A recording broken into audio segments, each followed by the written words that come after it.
The following is a conversation with Eric Weinstein, the third time we've spoken on this podcast. He is the wise turtle, Master Oogway to my Kung Fu Panda, one of my favorite people to talk to in this world. A complicated and fascinating mind that I'm grateful to have the chance to accompany in exploring this world through conversation, on this podcast and on his, the latter called The Portal. Quick mention of each sponsor, followed by some thoughts related to the episode. First is Grammarly, a service I use in my writing to check spelling, grammar, sentence structure, and readability. Second is Sunbasket, a meal delivery service I use to add healthy variety into my culinary life. Third is SEMrush, the most advanced SEO optimization tool I've ever come across. I don't like looking at numbers, but somebody should. It helps you make good decisions. And finally, ExpressVPN, the VPN I've used for many years to protect my privacy on the internet. Please check out these sponsors in the description to get a discount and to support this podcast. As a side note, let me say that wherever this life takes me, I'm drawn to the possibility of having many more conversations with Eric through the years. I think we have just the right kind of contrasting worldviews and a deep respect and appreciation of each other's life stories that creates for this magical experience in the realm of conversation that feels like we're always looking for something that we never quite find, but are always better for having tried. I'm not sure how or why the universe has connected Eric and me, but it did. And I would be a fool not to trust its judgment and enjoy the journey. If somehow you like this podcast, please subscribe on YouTube, review it with 5 stars on Apple Podcasts, follow on Spotify, support it on Patreon, or connect with me on Twitter at Lex Friedman. As usual, I'll do a few minutes of ads now and no ads in the middle. I try to make these interesting, but I give you timestamps. So if you skip, please still check out the sponsors by clicking the links in the description. It's the best way to support this podcast. This show is sponsored by Grammarly, a service I use in my writing to check spelling, grammar, sentence structure, and readability. It's like a second pair of eyes that helps make sure that my writing sounds more like Ernest Hemingway's The Old Man and the Sea, one of my favorite books, and less like James Joyce's Finnegan's Wake, which is a novel I've attempted to read several times in college and failed miserably on every occasion. Grammarly is doing a couple of test reads with this podcast, and they will judge whether they want to sign a long-term contract based on how many people sign up to Grammarly Premium, which I've been using and enjoying for many years now. So I think you know what to do, especially if you enjoy this podcast or want your writing to not be a chaotic stream of consciousness like the precursor to the GPT-3 language model that is the post-Ulysses writing of Mr. James Joyce. Get 20% off Grammarly Premium by signing up at Grammarly.com/Lex. That's 20% off Grammarly Premium at Grammarly.com/Lex. Now here's the tricky part. You have to sign up on a desktop, not your smartphone. Otherwise, it doesn't count as support for this podcast. So please use your desktop or laptop. I hope you'll be up for this challenge. This show is also sponsored by Sunbasket. Sunbasket delivers fresh, healthy, delicious meals straight to your door. As you may know, my diet is pretty minimalist, so it's nice to get some healthy variety into the mix. They make it easy and convenient with everything pre-portioned and ready to prep and cook. You can enjoy a delicious, healthy dinner in as little as 15 minutes. I've enjoyed a lot of meals from their menus that fit my, what they call, carb-conscious ways. The items on the menu are always delicious. Like today, it's Black Angus ribeye steak with broccoli and radishes, Italian sausages and vegetable skewers with 2 romescos, Mediterranean lemon chicken with baby broccoli, artichokes, and olives. What the heck is baby broccoli? I don't know. Right now, Sunbasket is offering $35 off your order when you go right now to sunbasket.com/Lex and enter promo code LEX at checkout. Again, Visit sunbasket.com/Lex and use code LEX to get $35 off your order. This show is sponsored by SEM Rush, which, if you look around, seems to be one of, if not the most respected digital marketing tool out there. It does a lot of stuff, including SEO optimization of keywords, backlinks, content creation, social media posts, and so on. They have over 45 tools and are trusted by over 6 million marketers worldwide. I don't like numbers, but that's because I'm an idiot with that stuff, and in general. I speak from the heart, and data be damned, but somebody needs to pay attention to numbers because otherwise you can't make optimal decisions. I believe heart comes first, data second, but both are necessary. I started using them just for fun to explore non-numeric things like what kind of titles or words connect with people. As a writer and crappy part-time speaker, that information helps me, at least in moderation. The amount of data that they put at your fingertips is amazing. So if you want to optimize your online presence, check them out at semrush.com/partner/Lex to get a free month of guru level membership. Okay, this show is also sponsored by ExpressVPN. It provides privacy in your digital life. Without a VPN, your ISP, internet service provider, can see every site you've ever visited. That's terrifying. Even when you're browsing in incognito mode. Even if you clear your history. In the US, they can legally sell your data to ad companies.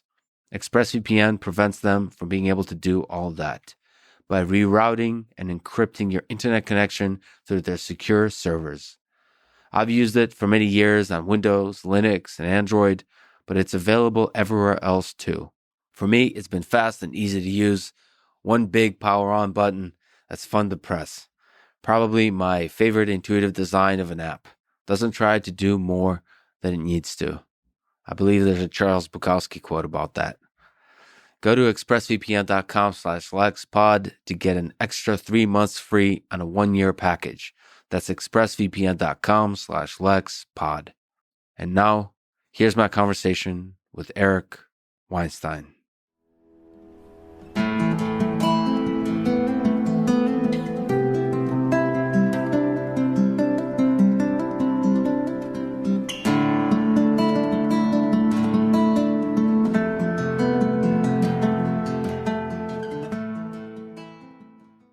Who's the greatest musician of all time, would you say? We were just off camera talking about Eddie Van Halen. He unfortunately passed away. Who's the greatest musician of all time? Yeah. Jonathan Richman. Who's that? It's a weird question, so I'm going to give you a weird answer. It's not because... Thank you. Okay. Jonathan Richman, the reason I'm picking on him is that he had a quote. He was the front man of a group called the Modern Lovers. And his quote was something like, we have to be prepared to play music when our instruments are broken, the electricity's out, and it's raining, something like that. And I thought that that quote was very interesting because what it said was, you have to be able to strip this thing down farther and farther back to get to something that is intrinsically musical. So we were having a conversation just now about virtuosity. We're talking about Eddie Van Halen and his recent passing. And that affected me emotionally. I don't know whether it affected you. I was never a Van Halen, the group fan, but I revered Eddie Van Halen's capacity for innovation. Just, I saw him like, Rodney Mullen, the skateboarder. I had dreamed of having the two of them on the same podcast just to talk about what it's like to totally discontinuously innovate. And you posted a video of Spanish Fly, I think, and saying like, I didn't know the guitar could make those kinds of sounds. Like, what is this voodoo magic? What is it? Well, this is the thing, right? The arpeggios that he did on a single string are so fast, and the attacks from the hammer-ons, when they go at light speed as he did, particularly, and the reason I chose that is that I wanted to strip out the electronics, because part of the claim will be is that he's a rock musician, and a lot of the innovations had to do with things peculiar to sort of the electrified setup. You know, his use of the whammy bar, for example, or the Frankenstrat that he built from different pieces, right? All of those aspects, in my opinion, are just dwarfed by his innovation and his musicianship. And that's why I chose Spanish Fly, because everyone, of course, will go to something like Eruption or Running with the Devil, which is the first things that they heard that let them know that there was a new force erupting out of Southern California that was Eddie Van Halen. Right? I mean, I'm in love with the story of it. You're often so poetic about music. Like it clearly touches your soul on many levels. What is that? Is it deeper than just rocking out with in your convertible Corvette 69? I imagine Eric Weinstein just driving down the California highways, blasting some kind of music. Is it just like being able to be carefree for moments of time, or is there something more fundamental that connects to like the theory of everything and physics and life and all of that? How often do you have the chance, for example, to hear mathematics performed as you do in Bach, right? Like something with that kind of precision and elegance that can't really be grasped, where, to go back to Leonard Cohen's famous line, the baffled king composing, right? Such a good song. It's such a good song, but it's also like individual verses of that song are insanely important. The baffled king is how we often make music. We don't really understand what did we just do that broke that person's heart sitting on the couch, right? And so it's a very strange thing that you should be able to have. Think of it like you're a computer. You've got this weird open music port, port 37.8, Mm-hmm. like it's not even supposed to be there. And suddenly somebody starts playing a guitar and they're making you feel things. Or, like in particular instruments like the violin, it's so difficult. It's so unforgiving. And when it gives up its secrets, it just, it wraps its fingers around your heart and won't let go. Sometimes I talk about head, heart, and loins. When something can grab your head, heart, and your loins at the same moment and integrate them, there are very few opportunities to live like that. And if you think about Eddie Van Halen, as far as your head, the musical innovations and the fact that he was drawing directly from the classical canon, really speaks to the idea that maybe rock is what somebody like Jimi Hendrix saw it as being, an infinitely extensible medium. In terms of heart, I always notice the smile on his face. It's painful to look at an Eddie Van Halen solo now. Like sometimes you'll see the cigarette dripping off the side of his mouth and you're like, that's going to fucking kill you. And I'm not even worried about it for you. I'm worried about it for me. You're going to rob. I don't even need to hear you play another note. I just like knowing that you're in the world, that there is somebody that everyone looks to, that nobody, I've never heard a guitarist say, I don't know. I think he was okay. Like I've never heard it. You can hate him, but you still think he was a genius.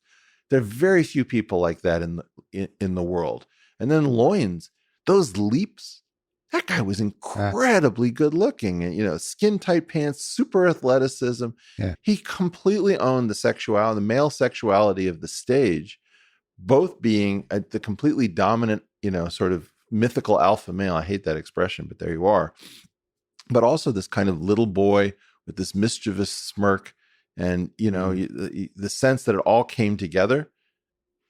How could you not eat that up? You could just imagine the millions of like young teenage boys who are just like playing air guitar in their room. Just that, basically dreaming of being that kind of God. The most perfect example of what a human being can be. Yeah, it's fascinating to think.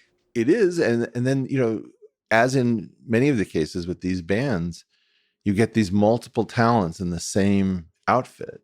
And I think that the original configuration with David Lee Roth, David Lee Roth is such a hot mess at all times. I would love you to talk to David Lee Roth. Like if that dance would be just gorgeous. I don't know. Can you handle it? Can you ride that? Probably not. Yeah. Probably not, because I think he's I get the feeling that he's very smart and very dysregulated. And I don't know that I could like bring him down to earth for a moment. Well, I can also get pretty dysregulated, you know? Yeah. And so I don't know whether it could be magic. It could be a shit show. I don't know what you thought of his appearance on Rogan. That was an interesting one. I loved it, But Joe does this sometimes. Sometimes he just sits back and listens, and he just lets like the music play, which works really well. I think you have a chance to kind of jump into the chaos. I care too. And then you'll just start, and the places you'll go, you may not even talk about music for like hours. It might just go to this because I think lives in Japan. Like there's a weird. He's been in like an EMT after he was a rock star. He chose to become like I don't know. You know, it like there's depth to that man that hasn't been explored by him either. So that'll be an exciting conversation. Can we go back to Leonard Cohen? Can we just? The things I feel when I listen to Hallelujah by Leonard Cohen or anything by him really, but that one. Do you really want to get into it? Let's go. What does that song mean to you? Is it love? Oh boy. Well, first of all, it's mystery. Like it starts off about mystery. So what are you doing? You're doing this alternation between the two chords, so three notes at the same time. One is called the tonic, or you have the major and the relative minor, and he's alternating between them. There's only one note of difference between those two chords. One of them would be feeling sad. One of them would be more joyous, typically described. And so by altering one note, it's the minimal amount to take you back and forth between joy and happiness. As that's encoded in us. So he starts off with that. I heard there was a scene. David played the Please the Lord, but you don't really care for music, do you? That's really interesting because he's using this technique called bathos, right? So the alternation between the sublime and kind of the guttural or ridiculous or the mundane, right? Mm-hmm. So he's like... but there's a bitterness to it too. Is it just play? Well, the way I hear it, again, a great song allows for different interpretations. You happen to be asking me, so I'm going to impart some stuff that probably isn't in the song, but why it speaks to me. That's what makes it great. Yeah. The way I hear it is he doesn't believe the audience. You don't really care for music, do you? Then what are you doing listening to this, you stupid idiots? Yeah. Of course you care for music. You're too cool to care. So I see through you and screw you. That's like that's the energy I get out of it. Then he does this weird thing. It goes like this is where he should put the description of where he is in the chord progression, which is the tonic, right? It goes like this. And then he hits the fourth and the fifth, which are the two other major elements, the subdominant and the dominant, in functional harmony. So he's describing the chord progression in real time in the lyrics. And there's two ways this can come about in other songs. Like we had this example of Every Time We Say Goodbye. Do you know the song? Every time we say goodbye. No, I think it was Cole Porter, maybe, or Gershwin, maybe Porter. I don't know. I cry a little. There is no love song finer, but how strange the change from major to minor. Right, like it's beautiful use. Wow. Then there's times when it's duplicitous. So, for example, you'll have. I guess my favorite examples of this are Johnny Cash's Ring of Fire. Mm-hmm. I fell into a burning ring of fire. Then what does he do with the lyrics and the tune? I went down, down, down. He goes up. Yeah. Right. And so the idea is like, oh, okay, that was a head fake. Yeah. Right. And another one of these, is Nina Simone's Feeling Good. Well, okay. So what do you get at? Birds flying high. You know how I feel. And sun up in the sky. You know how I feel. That woman's voice. It's a she new doesn't dawn, give a damn, and yet she's and I'm feeling it. But then what's the da-dum, da-dum? Yeah. It's like heavy stripping music. It's you're not in a good place. You're probably in some strip club with the last of your money. You're drinking lousy beer, some bad situation. Yeah. And she's feeling good. No, it's funereal. It's oppressive, right? I never thought of that song that way. Wow. Well, you think of it as joyous? Yeah. No. If you think about it, contrast it with Ray Charles, for example. Do you know Lonely Avenue? Yeah. Well, my room has got two windows, but the sunshine never comes through. It's really depressed. It's the same sort of vibe as Nina. But she's claiming that she's in great shape. So she's like a good case of the unreliable narrator. Leonard Cohen, to me, is talking about the unreliable audience that's too cool to be with the performer on stage. There are things that go with the music, like the Cole Porter stuff, that go against, like the Johnny Cash. I think these are the games that musicians play that the rest of us only sort of notice subliminally. Okay, fourth, the fifth. And then he should say something about the relative minor or he's giving you the secret, the baffled king. Completely. In other words, he doesn't know why it works. Yeah. Did Pachelbel know why Pachelbel's canon would work? Yeah. It was a discovery. That's the whole thing. Like, some music is discovered and some music is invented. And he's talking about a musical discovery. He's talking about the Pythagorean power of the wave equation, and then superimpose, like, there's two genius intellectual concepts behind music, one of which is the wave equation. Usually we solve it for a one-dimensional medium because we're talking about strings or air columns. Occasionally you're talking about things like handpans or steel drums or metallophones or gamelons, whatever. And those have a wave equation too that's much more chaotic. The other equation is this crazy thing that 2 to the 19/12 is almost exactly equal to 3, which is what gave us even temperament. And so the tension between those two things is, in fact, one of these most beautiful stories. Inside of that system, that formula of the baffled king is a discovery. He's not really composing it. The reason he's baffled, imagine that you took like a little brush and you started brushing off, a pyramid under the sands. You might think that you created the pyramid by your brushing, but in fact, somebody else did it. That's why you're baffled, right? That's beautifully put. You're right. And as creating one of the greatest songs of all time, and as he's doing it, he's baffled. And it's meta. He's within the song. And Leonard is baffled, is my contention. But he knows enough to know that he's baffled, right? And so the idea is that he is composing. He has the audacity to compose as David. He's echoing David at a minimum. And then in a later song, which I really wish we would discuss, that's totally dystopic, and you will not like it at all, is The Future, which contains this line that I think I used in my episode with Roger Penrose on The Portal. Note the subtle plug. The portal. He says, I'm the little Jew that wrote the Bible. So there is this way in which Leonard Cohen, I think, is constantly coming to the idea of being a biblical-like scribe.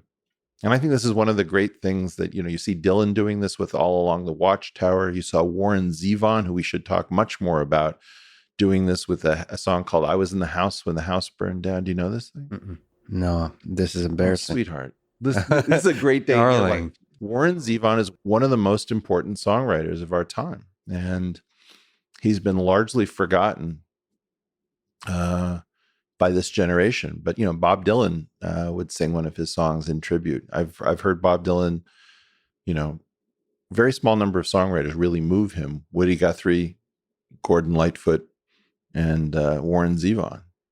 By the way, Bob Dylan, if you're out there, appear on either one of our podcasts. We need to get your voice into a new medium for a new group. Definitely. This is a time for Bob Dylan, my friend. Honestly, you've been doing an amazing job in this space. One of the reasons I'm super excited to do this podcast again is that I've learned some things about what I don't do well. And I also have sort of struggled with the question, should I do those things better? Because what if it's, I always use the same example of the fitted sheet. When you're trying to put a queen size fitted sheet on a king size mattress, he's like, okay, I got that corner squared away. And then you get another corner that pops off and they have to go back around. I wonder whether I can improve my style in the ways in which, I think it's just a recognition of a difference. You do a better job of getting to the soul of a really top intellectual guest and making them accessible and presenting them as themselves for a huge number of people. And I'd give my eye tooth to be able to do that. Hey, do you ever think about this? Like, because I think about what is the greatest conversation I'll ever have. Like in a sense, the portal, not to reduce it to anything, but there will be the greatest conversation.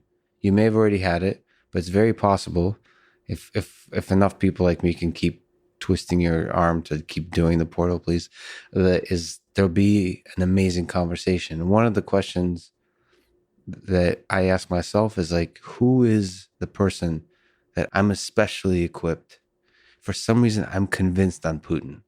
There's something in my head that says I can do this man better than anyone else in this world. I got this thought in my head about it. I don't know why. And I'm convinced, but I think the universe works in that way. Like if it tells you it's going to happen. The way I would say it is that almost everybody who becomes a Supreme Court justice believes at a very early age they're going to become a Supreme Court justice. Many people believe at an early age that they can do it, don't get there. But of those who get there, almost all of them had this sort of, well, I call it pathological self-confidence. And I do think you have pathological self-confidence and you also have humility. And most people would hear those as a contradiction. I think that you would not be able to get away with what you do if you didn't have the humility. And so I think, the great danger is that your equation becomes unbalanced, that you either lose the humility or you lose the humility overwhelms the ego and the drive. Because right now you've got a Mexican standoff in your mind and the rest of us are just benefiting. That's beautifully put. My Mexican standoffs aren't as stable as yours. It's all Reservoir Dogs all the time. Yeah. But actually the person who that describes is Peter Thiel. Peter Thiel thinks more, people always say like, what does Peter think about X, Y, and Z, P, and Q? It's like, well, do you want communist Peter? Do you want hyper-capitalist Peter? Minds in there. Oh my God. Right? On everything. That's why he's successful, is that he's got all these minds fighting each other. And so when people say Peter is this or Peter is that, I just laugh because like nobody who knows him would describe him as having thoughts at the level that people are claiming. And I do think that, in my case,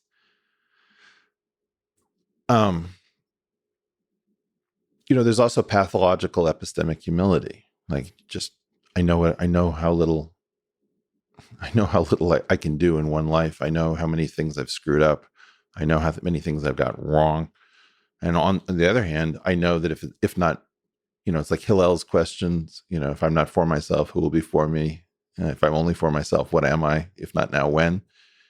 At some level, there's a question about if I don't decide that someone is capable and that somebody is me, and if I apply that to everyone else on the planet, then nobody's going to do anything. And so I do think that one of the things that people like you and I get is, who are you to say that? Right. F that, man. Just sign me up for some Dunning-Kruger. Yeah, but it's multiple minds, like you said. Like this morning, I was feeling so good and confident I couldn't think no wrong. And I remember last night clearly thinking that I'm the dumbest human who's ever lived. Yeah, and great. Nothing I've ever said is worth anything. What the fuck am I doing with my life? Why am I scared? I was terrified of this conversation. Who the hell am I? This conversation? Because I'm an idiot. And because, Lex, but no. But this morning, I was the baddest motherfucker who's ever walked this earth. So I was very conscious. I think it was the coffee. I'm not sure. Maybe some sleep. This sounds very Russian, and it involves multiple beverages, some of them being alcoholic, others containing caffeine. There's, in fact, I can't share the story behind it, but there is a bottle of vodka in the fridge. Okay. So, I should have hit you for coffee because this is a morning show here. So I put out a call that we get a chance to have this conversation and people ask these wonderful questions. A few people asked about depression and suicide. This is a Russian program, so we'll have to go there. And I think about Leonard Cohen, and one of the things that always kind of broke my heart and kind of suffocated the hope I have for just... I don't know, for love in a person's life, is to hear how much depression was a part of Leonard Cohen's life and how much he suffered. I guess one way, I'm not sure where we can go with this question, but do you think about the places that the mind can go, like these dark places? Yeah. Is there something like where the only escape out is suicide, for example? That's the darkest version of it? I really think suicide is a big place, and suicidal ideation and self-harm, and we don't talk a lot about it. it's a similar problem to trying to talk about trans. These are umbrella categories, and if the commonality is that somebody harms themselves, but we don't know whether that's coming because of a problem in brain chemistry, because of an event in their life, whether evolutionary programming for suicide is weirdly normal, whether or not it might have a religious motivation. There's too many different forms of self-harm. It's something like the 10th largest killer or thereabouts. And I think that, you can look at it from different angles. I'm old enough to have, had Pete Seeger come to my college when I was at university, and to watch his good humor in the face of all adversity. I think of Odetta. I used to go to Odetta concerts. I don't know if you know who she is. Mm-hmm. Okay, this is going to be one of the better days of your life. Check out Odetta. When we're done with the interview. She was a civil rights figure, but also just had a profound voice and great musicianship. These people were in the struggle, right? And they saw lots of bad things happen, and they kept their humor about them. And, the thing is that you can take on the Weltschmerz, the pain of the planet, or you can try to do something else, which is to be a happy warrior, even if the odds are terrible and the cost of failure is catastrophic. So even when surrounded by darkness. But the thing is with Leonard Cohen is he created such beautiful music, and yet it's like Anthony Bourdain, the same. And yet they go to this dark place. And it's easy to say it's just biochemistry. No, there's a linkage between this highly generative, creative side and in some cases, dark depression. In other cases, not. So you can't say that it's tied, that genius and madness are always, co-traveling, or that beauty and pain are one and the same. What you can say is that there's a cluster of people that tell you that for that cluster, there is a relationship between the darkness and the beauty. And I do think that in part, it's squaring circles that can't be squared. We were just talking before about the inability to serve two perfect systems, the perfect system of the wave equation and the perfect system of even temperament. They're both perfect. They're not compatible. And once you realize that there is perfection and an inability to make contact with perfection, I think, you recognize that there is no solution to this world. Yeah. That's weird with the poets and musicians. Do you want to say this is a particular thing that you do, but then there's Spanish Fly by Van Halen. And then you realize, oh. Well, what do you get out of Spanish Fly by Eddie Van Halen? I think it's very singular because of the fact that it's purely acoustic. For some reason, I couldn't imagine Eddie Van Halen separate from the band in front of thousands of people just screaming and rocking out with lights everywhere. And Spanish Fly made me think it made me imagine him sitting alone on a couch in a room. I think that's who he was. I really do. It's believe me, I get it. Yeah. He was a rock star. He was a rock guy. Got it. I'm almost positive that you can't get to where he got to without being a complete introvert.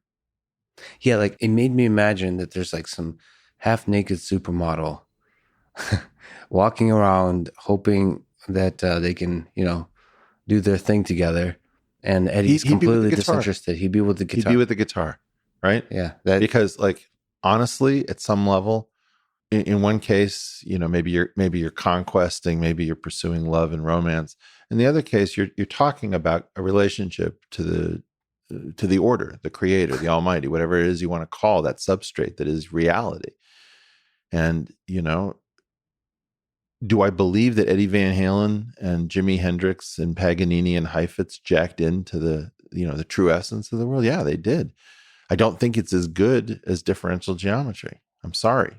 I do think it's amazing for other reasons. And thank God, because it's very difficult to communicate differential geometry at scale. But the thing about eruption, for example, What level do you want to come into Eruption? Do you want just the sheer majesty and pageantry? Do you want the theatrics? Like, you could put him on wires and, set his pants on fire or whatever, and it'd be totally in keeping with it. On the other hand, you want to talk something completely precise that shows off the virtuosity of what's possible with a Stratocaster. Everything works, multi-axis. But there's a precision to it, which is very different than Hendrix. There's a messiness to Hendrix that, to me, somebody who has OCD, has always been. How does Hendrix affect you? I mean, let's have the Jimi Hendrix conversation. I don't know that we can do anything to it that hasn't already been done to it. Maybe that's not true. Maybe the idea is that every generation has to have its Hendrix conversation, and this is a long form. It's Jimi Hendrix experience. Yeah. It's so funny. Yeah. I hear he stole it from Joe Rogan. Yeah. There's so many details. One, it hurt my soul on so many levels that you can put a thumb over the guitar to play a note, to hold the note. And it doesn't, because I wanted to be the Russian virtuoso that sits with his classical guitar in perfect form, plays really fast with the fingers, and then you want the thumb to be perfectly relaxed and supporting the neck. That's the Russian conservatory student. Yeah. Then there's the Russian wild man. Which one is that? Well, haven't. They're different Russian archetypes, right? So the completely idiosyncratic Russian is very different in a weird way from the I can do this backwards in any key, in any sleep, in my sleep, and in any time signature that just snap your fingers. We've discussed my piano tuner in previous episodes. No, that was offline conversation. You told me the story. I should tell you the story. You should retell the story. There I was in darkest Manhattan. Yeah, with the world's shittiest. It wasn't even an upright; it was a spinet piano. A friend had given it to me. The piano fell out of tune, and I would have to tune it. And the only tuner I knew was this Russian guy, and I hated dealing with him. There's something about his attitude that just really rubbed me the wrong way. So anyway, my wife says, tune that thing. So we get the piano tuner to come, and he's tuning this. He's like, are you sure you want to tune this piece of shit? Okay, fine. So he's like, okay, it's your money. The phone rings, and I have the phone ringer set on a landline to Paganini Caprice 24. And immediately as the phone rings, he figures out what key the phone ringer is in, which is not the key that Liszt composed the variations on Caprice 24. And he starts going into theme and variations on Caprice 24 at some level I've never heard before, just jaw-dropping. And the phone stops ringing, and we have this awkward silence. I said, I didn't know you were such a great piano player. And then he says one of these things in Russian accented English, hurts in a way you can't imagine. He said, no, you are the piano player. I am merely the piano tuner. And it's just like, oh man, through the heart. It's kind of reminiscent. I'd love to hear actually your opinion on this. It's reminiscent of the Good Will Hunting story. What do you think about that? That movie? That movie. What about it? It's MIT. Yeah. I guess when I think of that film, I think about Matt Damon as a young guy, risking everything, giving up Harvard. I think, probably the most accomplished group of people in the world are people who choose to give up Harvard voluntarily. Beautiful. Right? That's true. Bigger than Harvard. That's very true. Ives was one of these people. Bill Gates, of course. And then oddly, Zuckerberg. What? Zuckerberg. But then Steve Jobs gave up Reed. And Reed is the weirdest, craziest college in the world. People should pay much more attention to Reed. And I'm sorry it's going through a hard time at the moment. But what it was before the current craziness is really an interesting story. Irregardless, as we say in the 617 area code, I think that a lot of my reaction is to the real story of Matt Damon having this vision and being the young guy to pull it off. And, I also think about Robin Williams trying to explore heart through this lens of acting. And, as you and I, you've hung out with comedians, they know that they are a screwed up bunch of people. They do. They're proud about it. They really are. The idea that Robin Williams, who I saw many years ago when I was in LA, in the comedy clubs around here, he was a straight up crazy, dysregulated genius in tremendous pain. And his desire to do it earnestly through acting rather than constantly by just sniping, or being a clown or showing us how fast his mind worked relative to ours.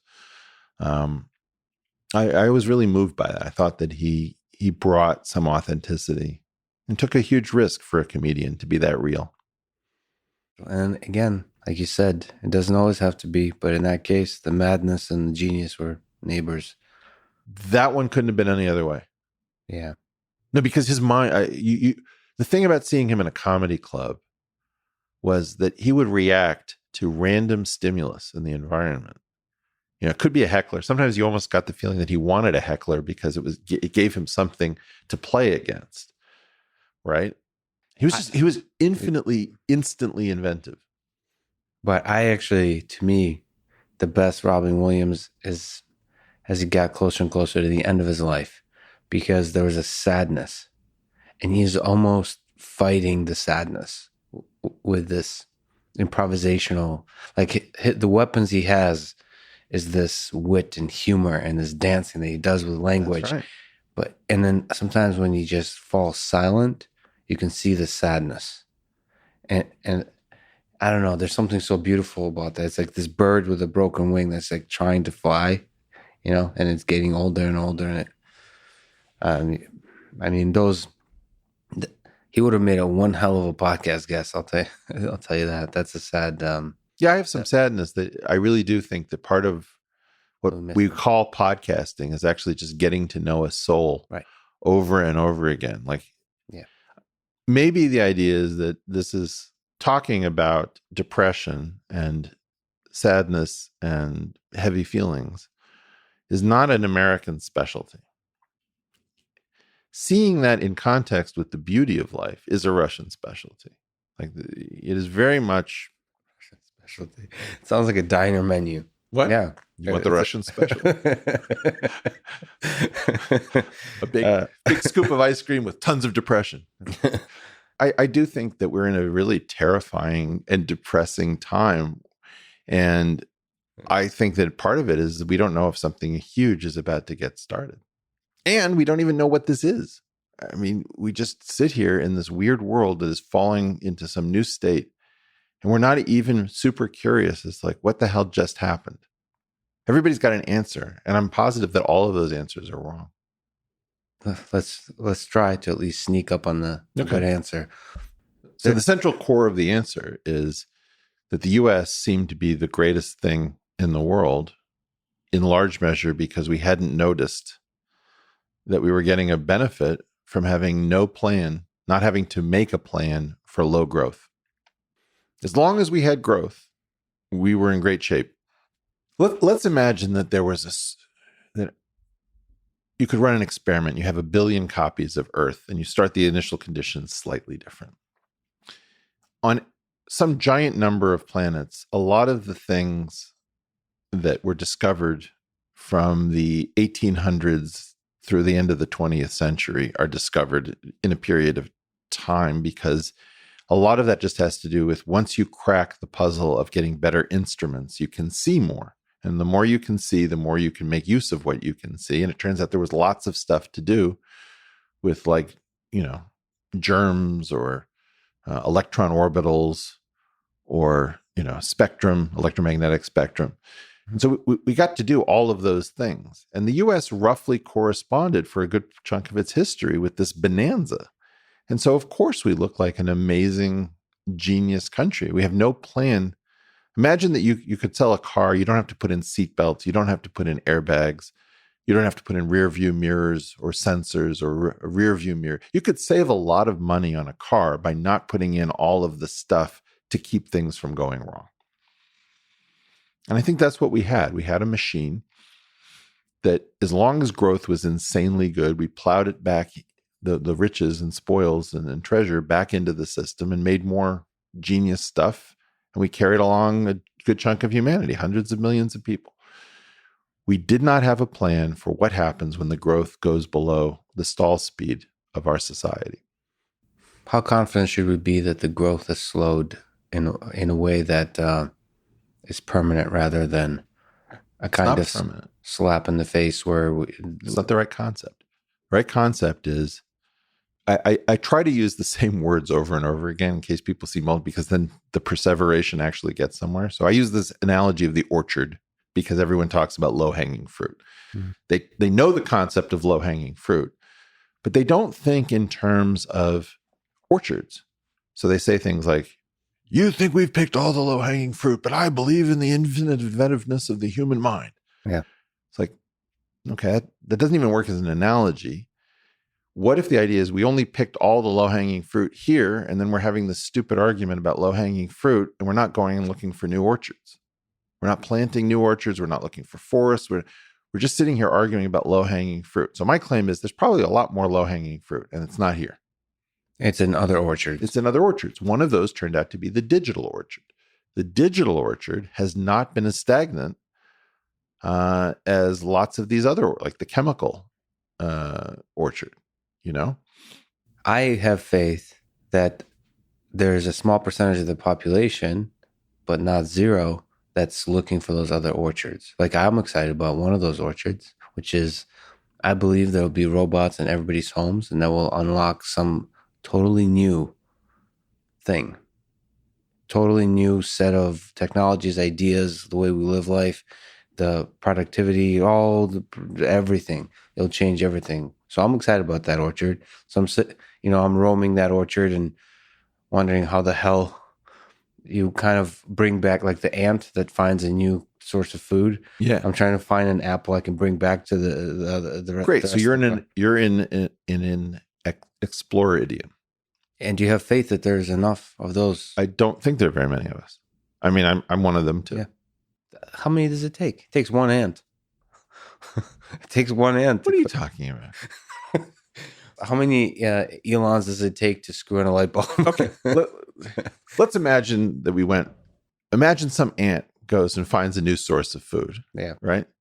And then it comes back to the colony and it says, hey, I think I found a new source of food. And the initial reaction is, you're not authorized to find new food. What? Why would you try to go find new food? We're going to remove you from Twitter. Yeah. And by the way, I think the fact that you think you're allowed to go find new food shows how privileged you are as an ant. Get out of the colony. Kill him. Well, that's probably not a great model for finding new orchards. And I think that what we find is that where there's a system that allows somebody to ascend without a lot of gatekeeping, you can have that. But, I saw this happen in hedge funds. Hedge funds for a while hoovered up a lot of talent because they were places that had funding and had freedom. And in general, really smart people want to be free, and they don't want to think a lot about how they're going to, feed themselves. They want to get lost in their minds. So you can either give them productive places to play, dangerous places to play. They're either going to break into computers or find vaccines for you or build bombs or build companies. And we're not providing for the people who have to disrupt and have to innovate and trying to channel that effort. We're so focused on this other thing, which is like fairness and safety. And fairness and safety, by the way, are really important. I don't want to denigrate them. But the singular focus on fairness and safety without, in the same breath, being focused on growth and discovery and creation is going to doom us, because what we're talking about is we're always talking about divvying up the pie that is, as opposed to the pie that will be. Imagine that you spent all your time trying to divvy up the 13th century pie and you destroyed your ability to get to the 20th century. You'd be an idiot. But one place I think I disagree with you is I don't think you need that many people to empower the geniuses, the innovators, the people who refuse to spend most of their days in meetings about fairness. This is good. Let's have a disagreement. I think podcasting, whatever you call that medium, is just one little example of a tool that you can give power to. Like, you and your podcast can have the next Elon Musk. And make him a star. Now I see where you're going. Okay. There has been a series of places for people to play and be free. And we've lost them successively. What's a good place you remember? Because I disagree with you there too. I think they're still there.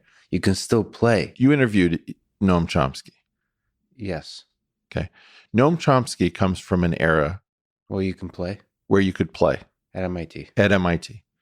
And you can't play. This is where I disagree with you. We've already had this. But Go check the Clips channel for the Lex Friedman podcast. I think I wasn't brave enough at that time, and I'm not really brave enough now. Come on. Because Where's the vodka? It's a feeling, and people are going to tear me apart. Oh, what are you? And you speak from emotion and facts.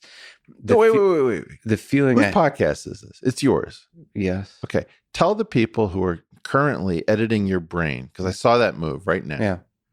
That they should go find another podcast. Right? Let's get rid of some of your audience right now. Yeah, please go find another podcast if you're editing my brain. Nevertheless, all the self-doubt, they're sitting in that brain. Oh my God, I can't stand to watch this. But all right. Yeah, okay. What is this self-doubt loop that you're in? The thing is, when I walk the halls of MIT, there's bureaucracy, there's administrators that never have done anything interesting in their entire lives. There's meetings, there's all the usual crap. All the usual crap. But there's, in the eyes of individuals, there's this glow of excitement that has nothing to do with career. I understand this. And that's just, it's still a playground. There's little pockets of playgrounds from which genius can emerge still. And they're unaffected by diversity meetings or fairness meetings or blah, blah, blah. I love to hear this. Yeah? Well, you don't think so? I don't believe it. Because I've watched the change, Lex. I've watched people edit. We are all editing ourselves all the time. I remember my old mind. I liked it better. All of this relentless focus on critical race theory and, critical theory, postmodernism, fairness, social justice, it's making many of us into worse people. You think do you think the Matt Damons of the character is paying attention to any of that? You think that has an effect? Have you seen what happened to Matt Damon himself? Matt Damon has tried to say various things at various times that seem to be relatively innocuous. He can't speak. Okay, well let's not mix up. Matt Damon is just an actor. No. He was just a Harvard student who came up with his own genius screenplay, acted, and made it happen. No, we're somewhere else. You don't think you can build a rocket company out of MIT still? I think that there are things that you can still do, but we're losing them. We lose them. We keep losing them. I would say the biggest problem here, let me just say what I think the solution would be is to fire anybody who's not faculty, especially young faculty should have way more power, and administration should have much less power. Because right now the administration, which whom used to be faculty, but they've lost the fire, the spark that gave them, they've lost the memories of the playground. And so the people that admire and love the playground, you could see it in their behavior, should have way more power. And so we should create systems that give them power. Lex, you're very idealistic. Yeah. And you've got a huge heart. It's a weird time because I don't want to dissuade you from believing beautiful things. Because I see how potent you are. You do all these things: jiu-jitsu, guitar, podcasting, programming computers, et cetera, et cetera. I don't think you're right. I think we're in a really deeply screwed up place where even the tiny number of... Let me give you an alternate version of this dystopia. I do think that there are people who are capable, and there's still places to play and cause things to happen that progress the story forward. But if you look at the fire that some of the people are in who fit that profile, how much crap has Elon Musk taken? Quite considerable. Right? And not much admiration from the... Craig Venter, Jim Watson. These are very difficult people. Steve Jobs is a very difficult guy, Yeah, it is a bit heartbreaking to me. I mean, everybody is different generations. My mind is a little focused on Elon Musk because he's the modern personally. Well, you know him. I mean, he's a person to you. It hurts my heart to see how few faculty and people with Nobel Prizes and so on admire Elon. Like how little he gets a lot of fans from like people who buy his products and young minds that are just excited. But like, why don't we as institute? Why doesn't MIT say that we want to? We somebody amongst us will be the next Elon Musk, and we want to encourage them. It's like say that in meetings. Say that, like that's success. No kidding for us as MIT, and instead there's this jealousy. It's like, well, here's the did you hear what Elon Musk tweeted? Did you see like how irresponsible is what he's doing? How like just saying all these things that are just dripping with jealousy and basically I want what he's got. That's the thing, right? And if you, here's the weird thing: rivalry has a different signature. You see, when you know that you're never going to make it, that's the position you take. What is it in Kung Fu Panda, which you've watched now? Yes. What does Tai Lung say when he's looking for the Dragon Warrior and the Furious Five come to defeat him on the bridge? One of them gives up Poe's name accidentally, and Tai Lung hears it. Poe, so that is his name. Finally, a worthy opponent. Our battle will be legendary, right? Yeah. He's excited. Why is that? Well, you learn about this in boxing. Sometimes you'll see a division or an MMA, which is lousy with talent. Just you can't swing a cat without hitting an amazing athlete. Sometimes you'll have a division which at that particular moment has one star and no real competition in that weight class or something. That person is in bad shape because you can't build a legend without the other. When you think of Muhammad Ali, what are the names that you immediately think of? Yeah, you have to Frazier. You have to think of the other heavyweights. Liston. Right? Yeah. So those opponents are in part what made Muhammad Ali. And that's that's why the Mayweather McGregor revelation that this guy's got his opponent's picture in his house. How weird is that?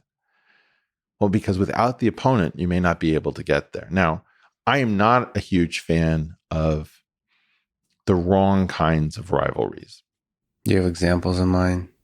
Well, there are rivalries where people take each other's credit and screw each other over. And then there are other rivalries like the RNA Thai Club, where these guys were so in love with what they were doing that they couldn't wait to share everything. And like Nobel Prizes were so abundant that, most people got Nobel Prizes just for being a member of the RNA Thai Club and doing cool stuff. And yeah, that's the golden kind of sweet spot.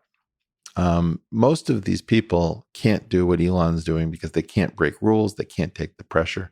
I'll tell you what really concerns me about your perspective. I think that there are a lot of genius ideas inside of people who don't have the stomach for conflict and derision. And I think a lot of those people are female. And I think that until we come up with a world in which we can swat down the trolls, where we can actually cause the trolls not to ruin everything. And I don't necessarily mean by shutting them up. I don't necessarily mean by being brutal to them, but somehow separating off people who are working and people who are trolling. I think that we're losing a huge amount of human genius in part because women in particular are not necessarily going to push an idea if it results in 10 years of being derided. Very few men are willing to do that either. But there are some of us who are so dumb that we will pig-headedly stick to an idea for 10 years, even if the world collapses. I don't think that there are as many women who are going to make that calculation, even if they know the idea is correct. And one of the things that I believe technology can help us fight the trolls of all definitions of troll. Like, I believe that a better Twitter can be built. Interesting. I do not.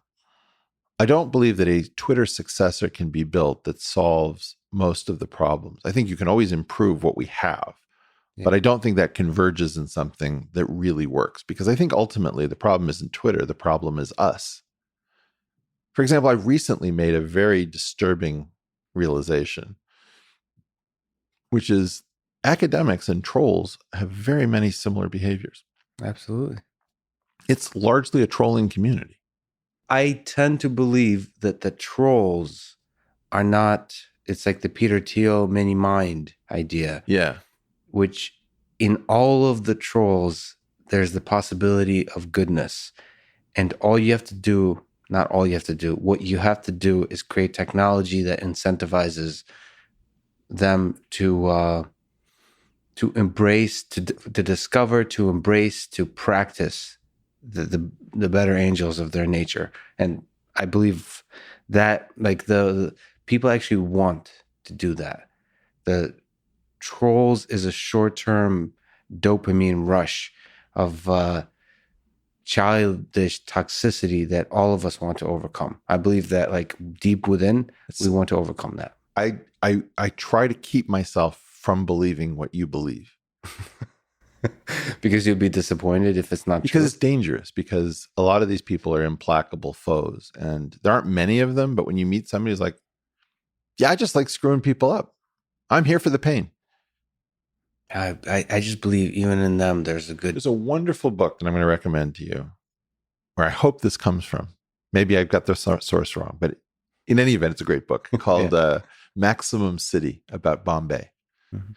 And I believe the conceit is that the author leaves Bombay as a kid and comes back as an adult, and he realizes he has to rediscover the city because he can't live in the city he left. So he gets in contact with all of the weird areas of the city, and one of them is the underworld. He hangs out with the police, but in the underworld, he's talking to contract killers. And he says, it's really weird. Everybody pleads for their life right before I kill them.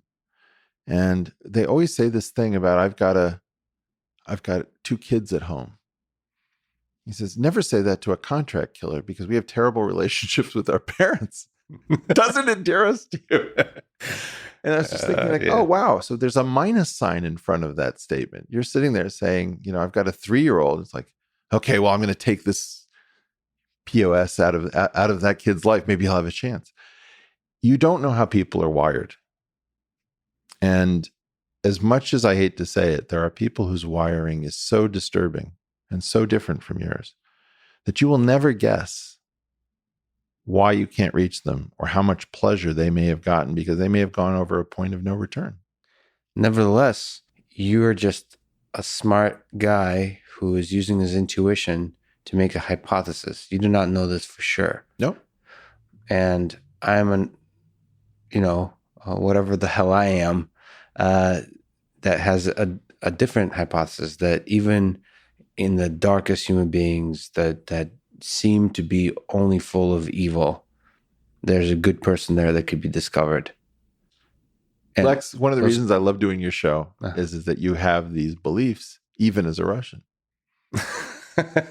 Now, the Russian special. As you know, there is a weirdness, which is a total cynicism and total idealism locked together, right? That's very much a part of the Russian character.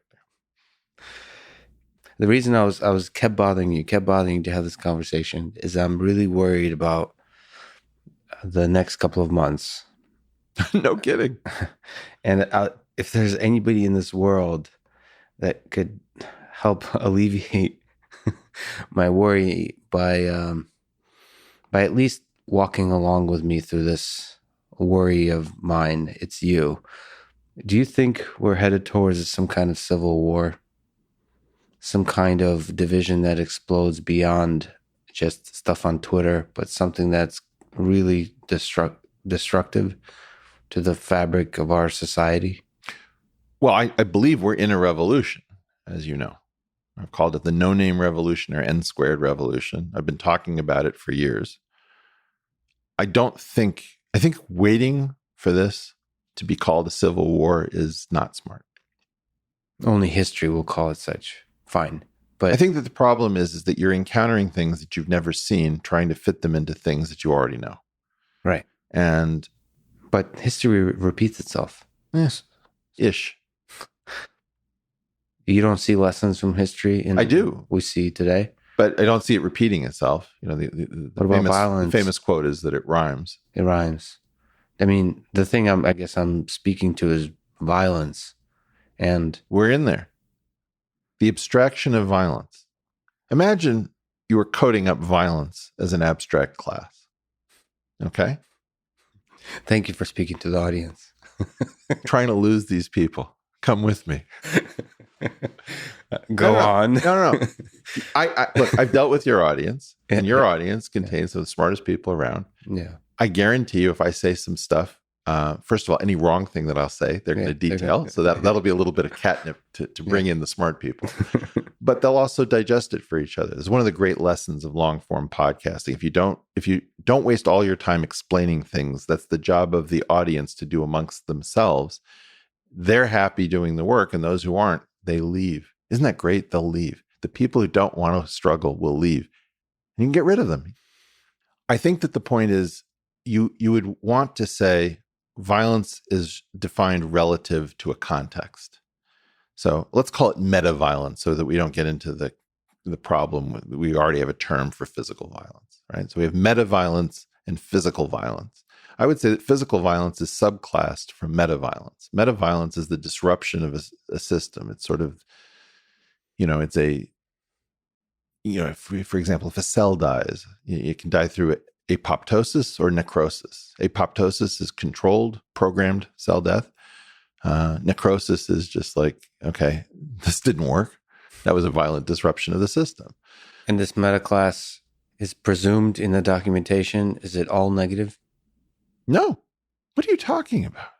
So this is part of the problem and the madness of our age, right? Which is if you open up a drawer in your cabinet, right, in your kitchen, and you see knives, spoons, and forks, do you have a sense that the spoons are good utensils and the knives or forks are bad utensils because they're mean?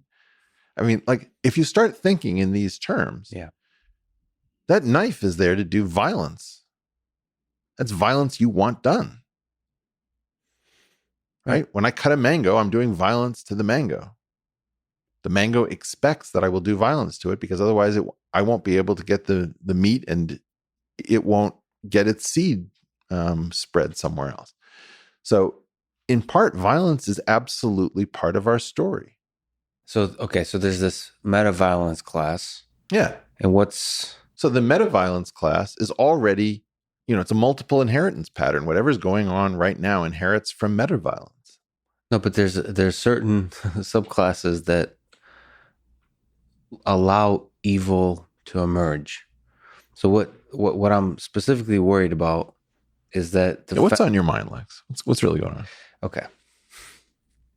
I worry that amidst the chaos of we have these protests or the chaos that could be created by the feeling that the election does not represent the voice of the people, like saying that whoever gets, quote unquote, wins the election according to some kind of reporting of the numbers that come out, that's not going to represent what people actually want, who people actually want to be the leader. Like something in that narrative will create so much division that people will resort to literal violence, like protests that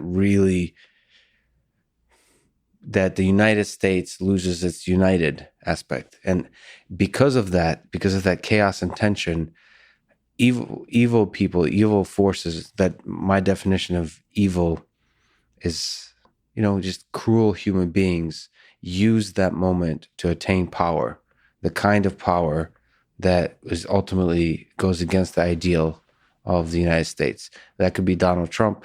That could be another human being. It doesn't really matter. My worry is that love doesn't win out in this. The unity doesn't win out in this. And I feel like you and I have responsibility. No small. kidding. Yeah, I know. And so how do we let love win in this moment of We're going to have to potential fight chaos? for it. You're going to have to become a fighter. You're going to have to throw some serious punches if that's what you want. You have to be Muhammad Ali here, because the moment you start criticizing anything, Yeah. you have to be a masterful communicator, because That's why you're here.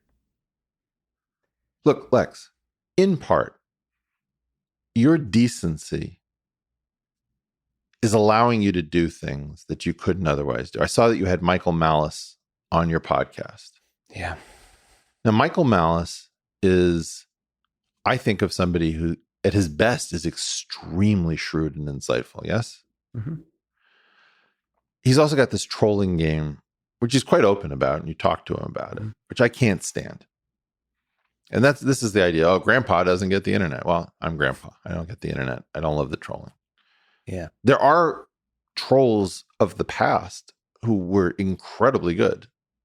I don't see any of the modern trolls as being that kind of genius level trolling the people who deserve it in the way that they deserve it. You know, right now what I see is that anything that stands up gets cut down. Yeah. You know, it's like anything earnest, you have to turn into cynicism and a meme. And it's this idea that the people who believe that the world is chaos and has no point are constantly trying to let you know, don't try to use the internet for meaning, for decency, for goodness, because we are going to find out that that's all sanctimonious hypocrisy, and we will make you suffer. So I do think that there's a lot of sanctimonious hypocrisy in the world. Some of it mine, some of it yours, but we all have it. And the trolls somewhat remove that. But it's not a judicious, kind, constructive, compassionate, caring version most of the time. And a lot of those trolls, and I have this feeling about Michael Malice, I don't know whether it's right, that there's somebody who deeply cares and loves beneath it, and that's motivating some of the trolling behavior. And you and I don't seem to be doing that. I don't see you as almost ever trolling. Yeah, you and I'm very much against trolling. I'm very much against trolling. It doesn't mean that it's selective. You know, it's not even true. Like everything we say like, I'm for it, I'm against it. This isn't my native language. I speak nuance. I don't speak this internet shit. And the more I have to communicate through internet shit, right? I almost never take a tweet seriously if it contains the letters LMAO, LOL, RTFL, FOL. Mm-hmm. There's an interesting effect where people say stuff and then finish with LOL. You put it beautifully, that it indicates to me that this is a person. We've talked about like why I wear this stupid suit. Yeah, is like this is to fight the LOL at the end of sentences. It's like stand up for the words you're saying. Yeah, don't finish stuff with LOL, removing completely the responsibility of the content of the sentence that preceded it. Yeah. Also, choosing the outfit that worked both for Men in Black and the Blues Brothers, not a terrible choice. Okay, but getting back, look, Lex, we're not in a position to do this. You need to be seated in a different chair. Your chair is the wrong chair. You're in the wrong chair. It's been so long. All right, I want to talk about you and Joe Biden.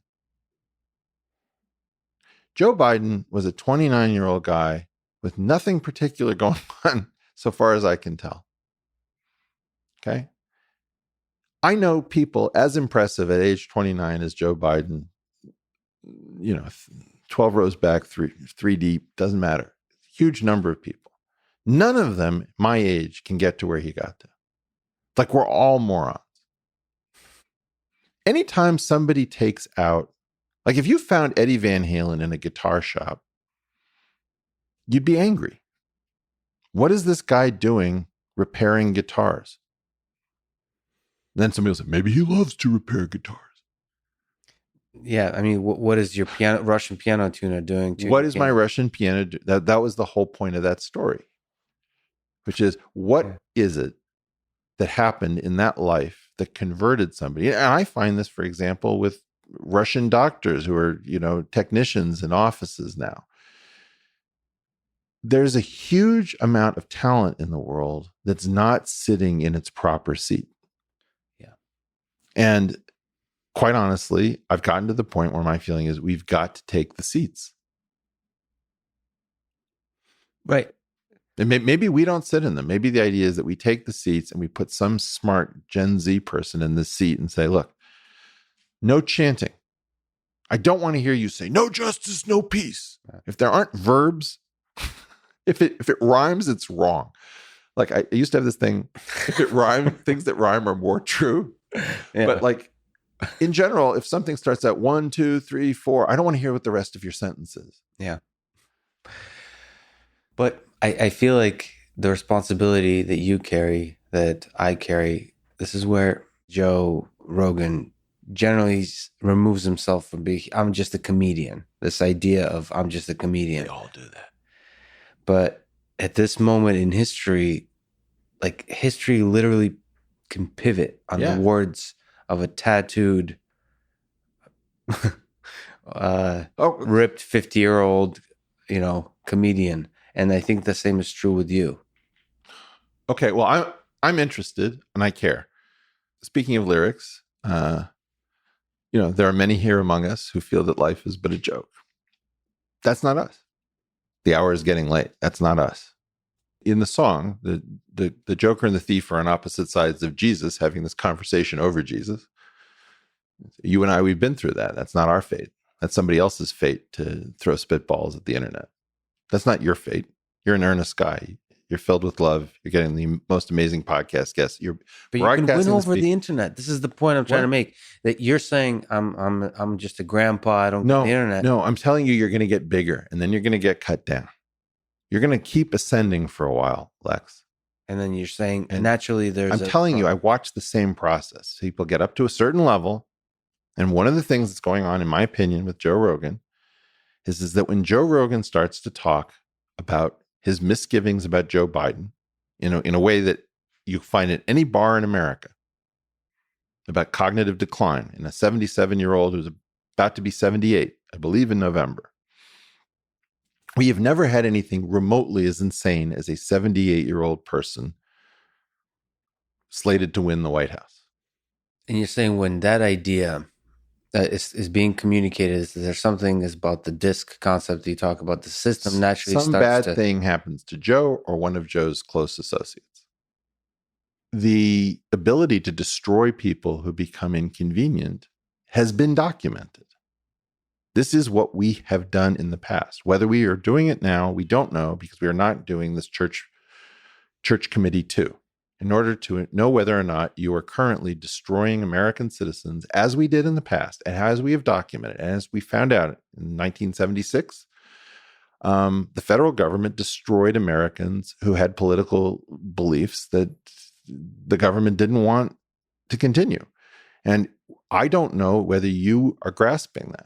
One interpretation of why Jon Stewart and why Joe Rogan and why Bill Maher and all these people to some extent hide behind, it's a joke. Yeah. It's because they're trying to find a protected class. Is there some place I can stand and speak the truth, which does not result in my being garbage collected?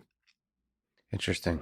I guess you're right. My intuition is you can stand, as you gain more power, you can stand behind There's a your fight words over Joe without a Rogan right now. I mean, I've talked about it for a few years now.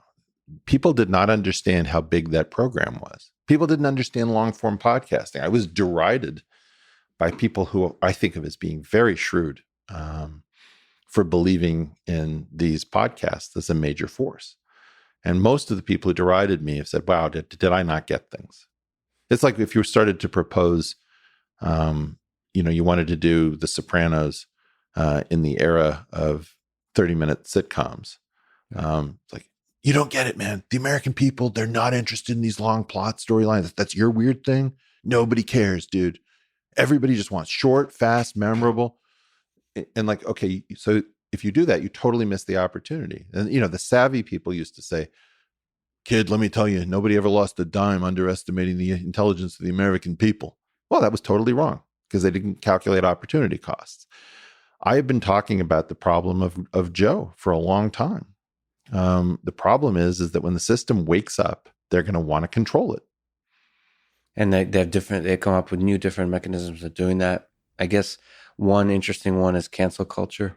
Well, look at the number of people around Joe who they've come after since they've realized that Joe is really big. Joey Diaz, Brian Callen, Chris D'Elia. Now, I'm not saying that those are all related, but I do notice that there are at least correlations between when Joe says something and when something bad happens in Joe's universe. It's easier for me to believe that that's happening when it's happening around Joe himself. Yeah. But I'm worried about my friend. Yeah. And I don't necessarily want to push him towards being more if he doesn't want it, because I don't want to conscript people. He's got a great life. He's got a great situation. He's done a huge service. Thank God. Do you know? Yeah. Like, yeah. How much do I owe Joe just for what he's done for you, to say nothing of what he's done for me or for Brett or for Sam or any of these people? And, I'd like to think that we all try to give back, but I'm worried about Joe. He's not worried. One of the inspiring things about Joe is, he's in this war alone, and the way he fights the war is by just enjoying life. Well, that's his thing. As long as he stays close to things that he loves and being, one of the things is he's honest about his drug use. He loves to hunt. So he does a certain amount of like semi-vice signaling up front. And then you just also know him. This is why every time they try to take him down, you use the N-word, It's like, unfortunately, everybody knows who Joe is. And he doesn't act as if he went to a fancy finishing school, right? That's not his energy. The fact that you got some super smart guy who always pretends to be a meathead, just like, it's like, hey, I'm a comedian. It's like all these defenses and disguises. Okay, you got this super smart guy who he's admitted to most of the things that, you can take him down for. And because everybody's been effectively in his den or his basement, think about that studio as his basement. People have hung out with Joe so many hours that you can't tell them something about Joe where they're going to say, wow, I'm going to believe the New York Times, and not the hundreds of hours I've spent on the Joe Rogan Experience. But the cool thing is that this is what inspires me, is that the way he's waging war against the system is just by being a good person and talking enough hours in a week where that message like bleeds throughout the words, like in the gaps between. And that's so inspiring to me, that the good people can win by just being good. And he's kind and he's tough, and he's no pushover. No. I always worry a little bit when I sit down in that chair. You still get scared that he'll call you on some kind of bullshit that you weren't even aware of? No, the first time I was on the show, the energy wasn't great between us. Yeah. And it was in a sober October situation. Yeah. So I think I hadn't understood that, and maybe our egos got a little bit off. Yeah. I don't know. I was having fun, but maybe it was just two complicated life forms getting to know each other. But the first one was probably, that made me a little nervous for the future. But then, Joe and I have become friends, although sometimes we have miscommunications. Like on Yom Kippur, I texted him and I said, Joe, I want to apologize for ways I've let you down as a friend and haven't been there for you, and appreciate everything you've done for me, all this stuff. Mm-hmm. Like, I get this text back, like, what the fuck is your problem? You're great, dude. I don't know what bad place you're in, but cheer up. It's like, Joe, don't you have any Jews in your life to apologize for what they've done? He was just like, dude, have you lost your mind? What the hell's gotten into you? Yeah. What do you think? What do you think about the Spotify thing? What about it? Ask me a question. He's now, as opposed to being just a comedian with a podcast, he now is just a comedian with a podcast who stepped like in the middle of the center of cancel culture, which is like, I know Spotify is in Sweden, but they represent Silicon Valley. They represent the very kind of structures. They contain and represent the kind of structures that threaten to destroy the Elons of the world. And he just like stepped, like, with his Alex Jones and his Joey Diaz, just strolled right into the middle of Yeah. it. I think it's awesome. I love it. But do you think he's strong enough to? Well, I don't know. I mean, I don't even know the right way to ask this, but is he strong enough to persevere? it's a bit interesting. It's like when a lion decides, wow, that honey badger looks tasty. I'm going to swallow it whole. See what happens. Because I talked to him offline. He really seems to be willing to give away the 100 million, which gives him so much power. Oh, I don't. It's a powerful thing to be able to say, I don't. Yeah, to the honey badger. He just strolls in, but he's willing to walk away from anything in this. Well, world. he's going to walk out the other side of the lion. I don't think he's going to go out the way he came in. Yeah. Well, you know what it That's is? It's Tommy Lee Jones entering the bug. This is like a giant alien. He just walks into it. He gets swallowed by the bug and he blasts out from the inside. Yeah. I have it as Tommy Lee Jones. Yeah. But That's anyway, Joe Rogan to you. Yeah, is that my feeling is that Spotify doesn't understand what they're messing with. I could be wrong, but I'm not. No, you're right. I'm right. Because Joe doesn't need anything, man. I mean, this is the weird thing about it. It's like, I'm sure that he loves all his toys, whatever, blah, blah, blah. He's a rich guy. Yes, he's got FU money. He had FU money a long time ago. Yeah. And you're not, the other thing about it's a bit weird being friends with a dude like that. It just is. Because like you call him up or he'll call you up and he's like, what's going on in your life? And I'm like, I don't know. Kind of depressed, trying to get some math done. What are you up? Like, oh, dude, I can cheer you up. I just came off of a 29,000 person stadium. It's like, oh, cool. How'd you do that? Oh, I don't know. I just announced it on Instagram a few days ago and it filled up. Just like, oh, damn. Yeah. I mean, that thing so is much love in that guy. is so powerful. Yeah. So there you go. I mean, you could be that too. The instant Joe takes an interest in politics and saving the world, you might destroy all that. It's going bye-bye. I promise you. I just disagree with you. I mean, because you have to do it. Like you've said this many times before. I'll bet you. Yeah. I'll bet you a bottle of Stoli that you can get. If you get Joe Rogan to get highly politically active and call out the system for all the bullshit that it is in a very pointed and determined fashion, and he doesn't get destroyed, I'll give you the vodka. The vodka? Yeah. That sounds like a pretty damn good deal. So, yeah. But you've said this. I mean, living heroes, my friend. No living heroes. No living heroes.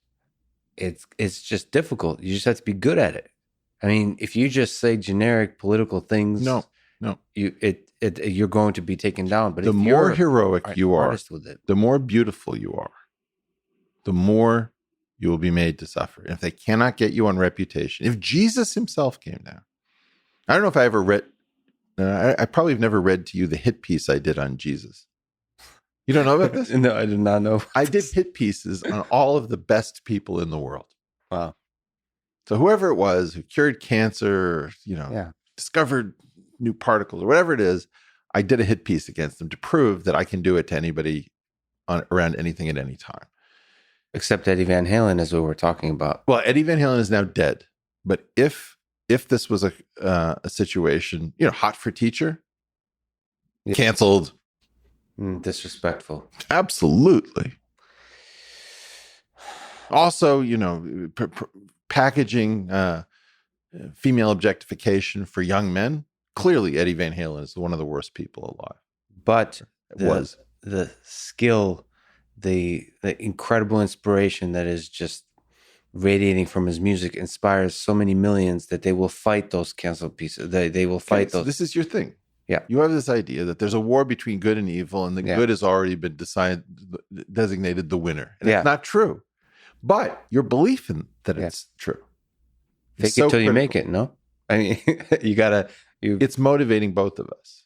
Like, I also believe that we're going to win, because if I don't, then I can't get out of bed. And it's pretty heavy at the moment. Do you think 2021 could make us feel good about the trajectory of society? Where we emerge from this year feeling good. Like there's a smile on Eric Weinstein's face, and the next time we talk, we'll be doing some kind of duet on guitar and not having this worried look on our faces. No. Okay, but you've also promised that You you're going to somehow end this in a positive. A positive. So, okay, so how do you turn the no around? What's the U-turn from the no? no, until we get some actually decent people in the right chairs who are not constantly thinking about their next paycheck, I don't see a solution. Let me just say what the prerequisites for a solution are, and to let you know why I don't think it's coming. First of all, both of these political parties, the leadership of them is disgusting and has to go. They're tearing us apart. They lack the will to be Americans. They don't understand the subtlety of the project. They're simply the people who figured out how to inhabit the seats, and that is their great achievement. I believe that in order to solve this, you need people who can integrate, who are not partisan at the level of the partisan warriors that we're seeing, people who believe in dividing the pies of the future rather than the present pie as our main task as Americans, because we are built around growth. I'm sorry to say it. You need an ability to have subtle conversations, and you need the ability to exclude. And you know, at the moment, everyone knows that inclusion is good, which it isn't. It's like saying, well, water is good. If I say water is good, everybody will agree with me. It's not. People drown. People need to, you know, get dehydrated. It can be life-saving or life-ending. It isn't good or bad. Inclusion is not good or bad. Inclusion is just inclusion. Exclusion is part of inclusion. We've taught people that they can reason through the world as cocker spaniels. They just bark things at each other. You know, I'm for safety. I'm for inclusion. I'm for growth. Oh, really? Do you guys use verbs? Dependent clauses? Are there compound complex sentences? Where are we in this sea of nonsense? You have to be able to build a place where you have smart, talented people who represent a diverse group of correct opinions. You need to get rid of almost all of the people who have opinions that are antithetical to what we're trying to accomplish. You need to give them insulation, which we're terrified because we don't trust anybody. So everything has to be transparent. If you're going to the bathroom, I want those walls to be plexiglass so I can see what you're doing. It's like, that's too much transparency. We have too much and not enough at the same time. And then, you know, in essence, you need to ensure that people aren't worried about feeding their family every 4 seconds for being real. None of that is happening. And our billionaires are pathetic. What is the point of billionaires if you're not going to do billionaire type cool stuff like saying F you, and I'm going to throw, you know, $3 billion at the project of restoring the national conversation? I don't grasp this. What is the point of creating obscene wealth if we don't have anyone smart enough and caring enough to use it? So I agree with that last part for sure. Let me slightly push back on the idea that the leaders themselves are broken. I feel like this goes to the Joe Rogan, Joe Biden and Trump having a debate on that program. I feel like Joe Biden has a lot of really interesting ideas that he's almost forgot how to communicate. He's been fake for so long within the system.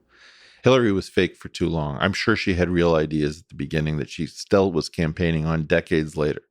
But like, if the platforms empowered you to search, to be honest, to be real, to search for those ideas within yourself, like long form conversations do, then even the Donald Trump and Joe Biden leaders we have now would take this country to a better place. That would unite people. So like, we can keep the current Congress. We just need to create better platforms. This is going to the intuition that there's good in Donald Trump. There is depth and complexity. There is good in Donald intelligence. Trump. There is. And the same with Joe Biden. There's good in Joe Biden. And it's just, we're not incentivizing.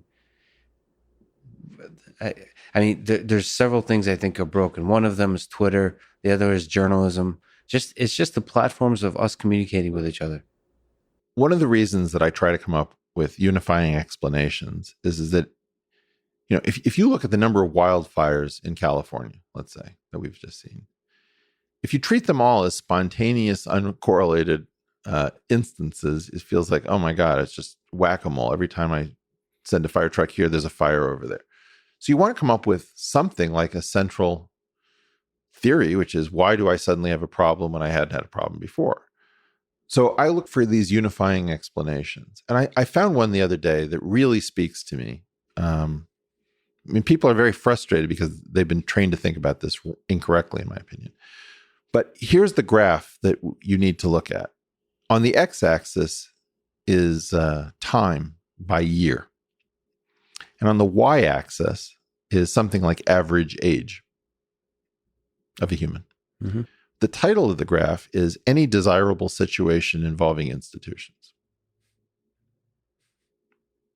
So that could be CEO. It could be tenured professor. It could be who's getting grants. It could be the age at which people win Nobel Prizes.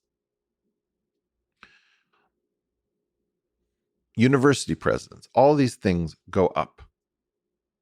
In other words, for a long period of time, the average age of the person in a desirable situation has been increasing something like 9 months for every 12. Those graphs have to go down at some point. The specter of having 5 people all born in the 1940s as the final entrance in the presidential context, that makes no sense. Think about how bizarre a thing that nobody's even really talking about. The last 5 people were all ancient by presidential standards. Not 1, not 2, but 5. We are talking about a contest between somebody who is the oldest of the baby boomers, the very beginning of the baby boom, summer of 46th birthday, fighting somebody who is in the silent generation. The silent generation guy at a town hall in Florida gets this question from a Gen Z guy saying, what's going on with my future? And Joe Biden has the audacity to say, I'm a transitional president.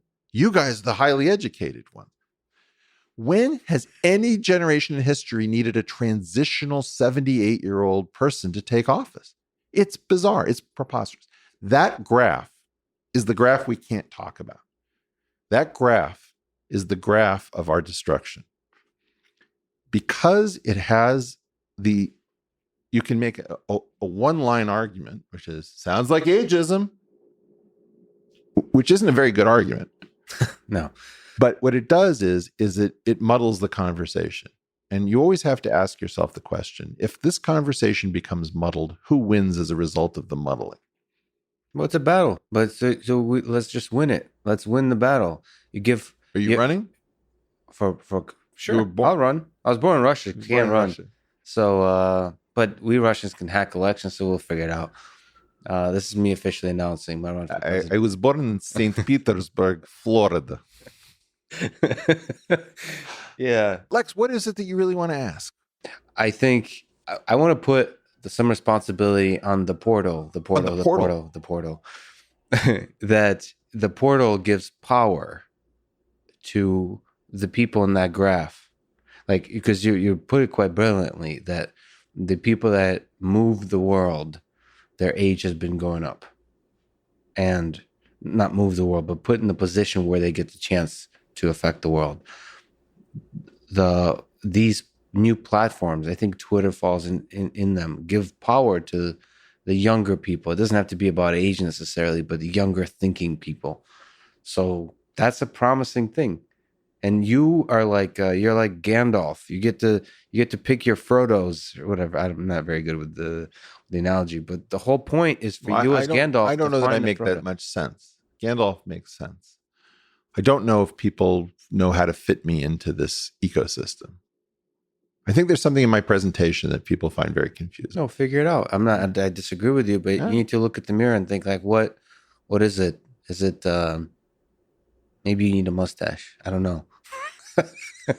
But there's something about figuring out how to be a charismatic communicator in this, and that's the responsibility. You said like finishing sentences with the LOL is painful for your soul. Yeah. That's just how somebody lets me know I don't have to take their opinion seriously. Yeah, it's still the language, the way that people are communicating, and you're swimming that wave. You have a big platform. I have a growing platform. It feels like this is the place to give power. I agree. But we're going to get swatted down. I just don't think so. You're wrong. Why are you afraid of the big, like this? Because I've studied it. Because I've studied. Let me ask you a question, Lex. I believe that every society is supposed to have a collection of what I call break glass in case of emergency people. Yeah. These are people who are universally loved and trusted by your society. For example, David Attenborough, the great British naturalist and presenter, recently came on Instagram. He's worried about the planet. And I said, look, there are very few of these people left. Let's pay attention, find out what he has to say. Maybe he's going to be an ass. Maybe he's going to be an idiot. Maybe he's going to say wrong things. Don't know. Tell me about your top 10 universal American heroes. This is not a rhetorical question. No. Give me 5. Everybody looks to that person and says, yep, the best of us.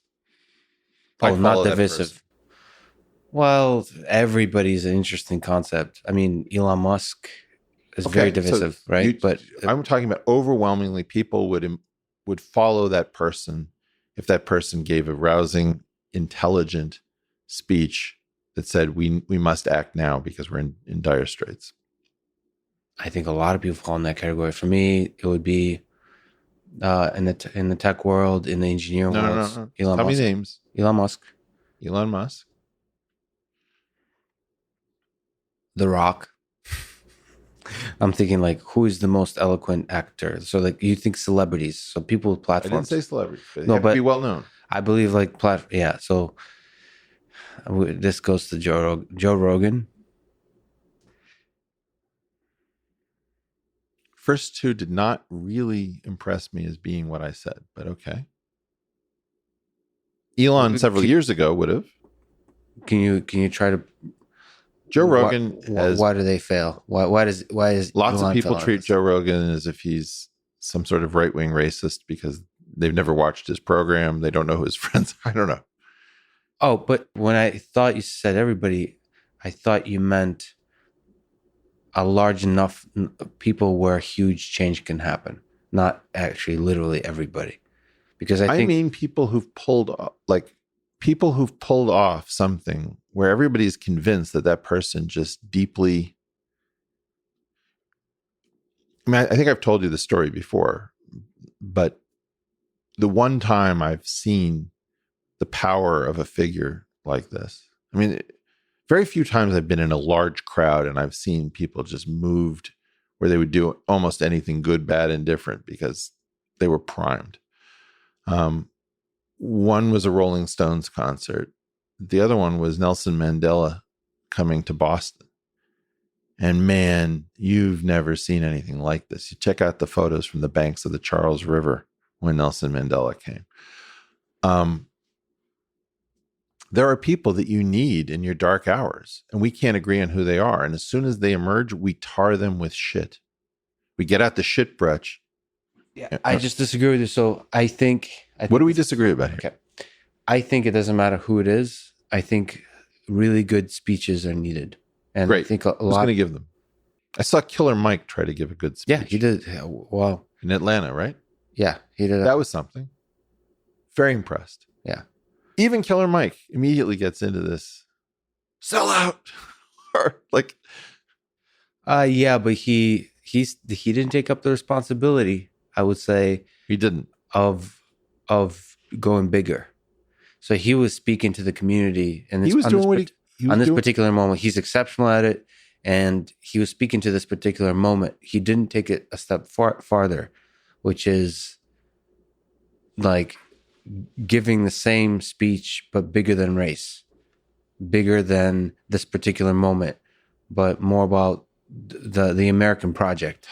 You know the guy who landed the plane in the Hudson? Yes. Yeah, there you go. That's a good example. Sully. That guy, until we screw him up, is the kind of thing Yeah. that I'm talking about. Yeah, exactly. Okay. I mean, Jocko, maybe. That's another. Jocko's pretty good. Jocko is pretty good. Can't really tell. Is he a Democrat? Is he a Republican? I don't know. He's an American. That's for damn sure. Yeah. And I think there's a lot of folks. And then, no, I think Jocko, there aren't. That's one of the reasons why Jocko is so important. Yeah. Your podcast, The Portal, is something in my little universe, is something a lot of people really love. And it moves them. They draw a lot of meaning from it. And also, especially in difficult times. Mm. And it gives them a comfort of, through like this kind of, it's not just nuance. There's like, even when you're talking about chaos, there's love underneath all of it. And I think people draw a lot of meaning from it, which is why they are wondering why you haven't been doing that many podcasts, or you haven't done it in maybe a month and a half or 2 months in this most difficult of times. Is there a good reason? Yeah, there are lots of good reasons. So the first one is kind of weird, which is everybody assumes that everyone wants to be famous. And if you say, I don't want to be famous, it's like, oh, you're just saying that because you want to be everyone to think you're famous. You're not that famous. Okay. Yeah. I don't love being as well known as I've become. There's lots of things that are fun about it. It's wonderful that I can go to any city in the world, and there are Portal listeners there.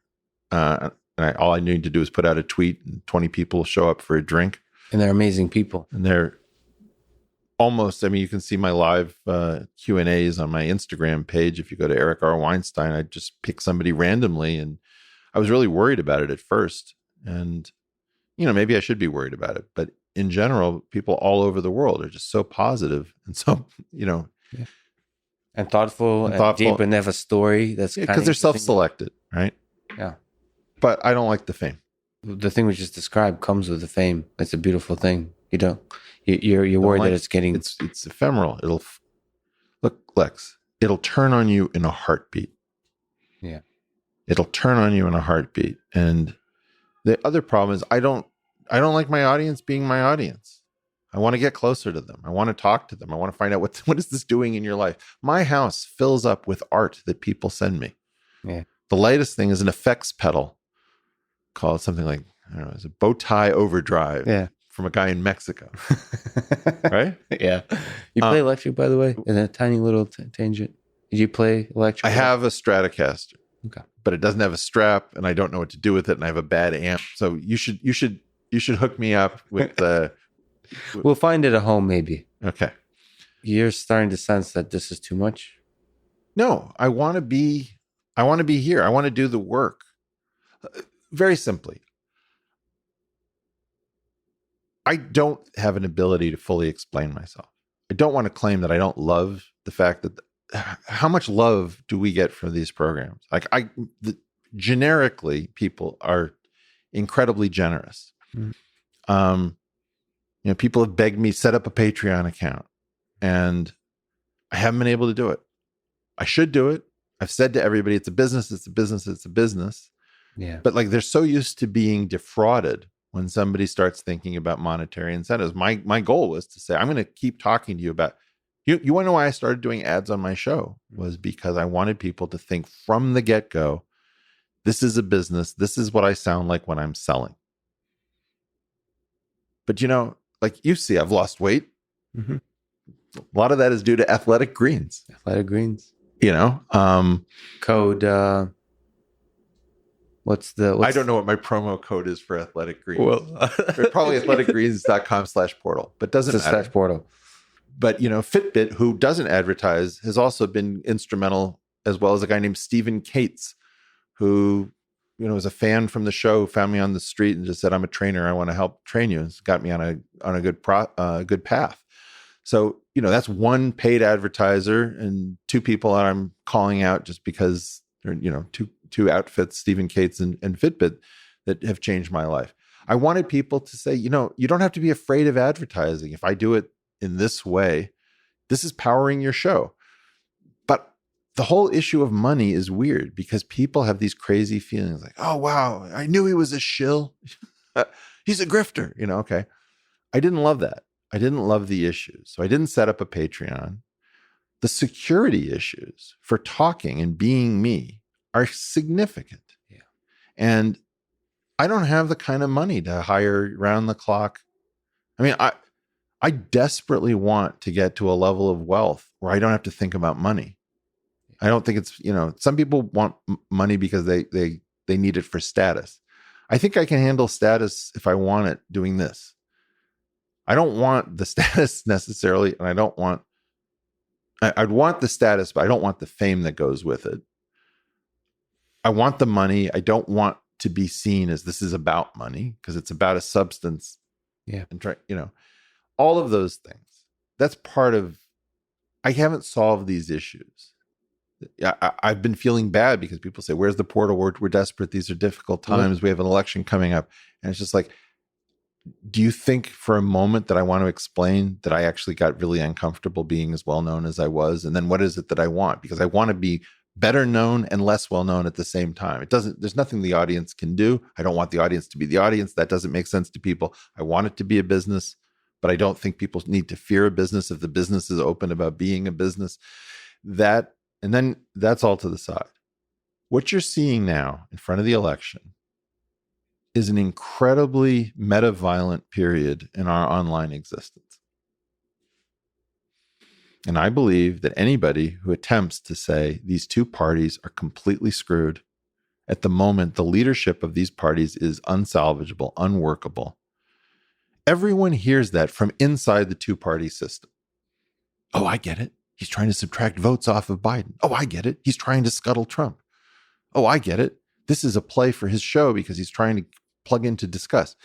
There's a Bill Hicks routine on marketing. Have you ever seen this? Mm-mm. Brilliant. I recommend it to everyone, where he comes out on stage and he says, are there any people in marketing and sales in the audience? Woo, yeah. It's like, okay, great. Can you do us all a favor and die? And like everybody laughs.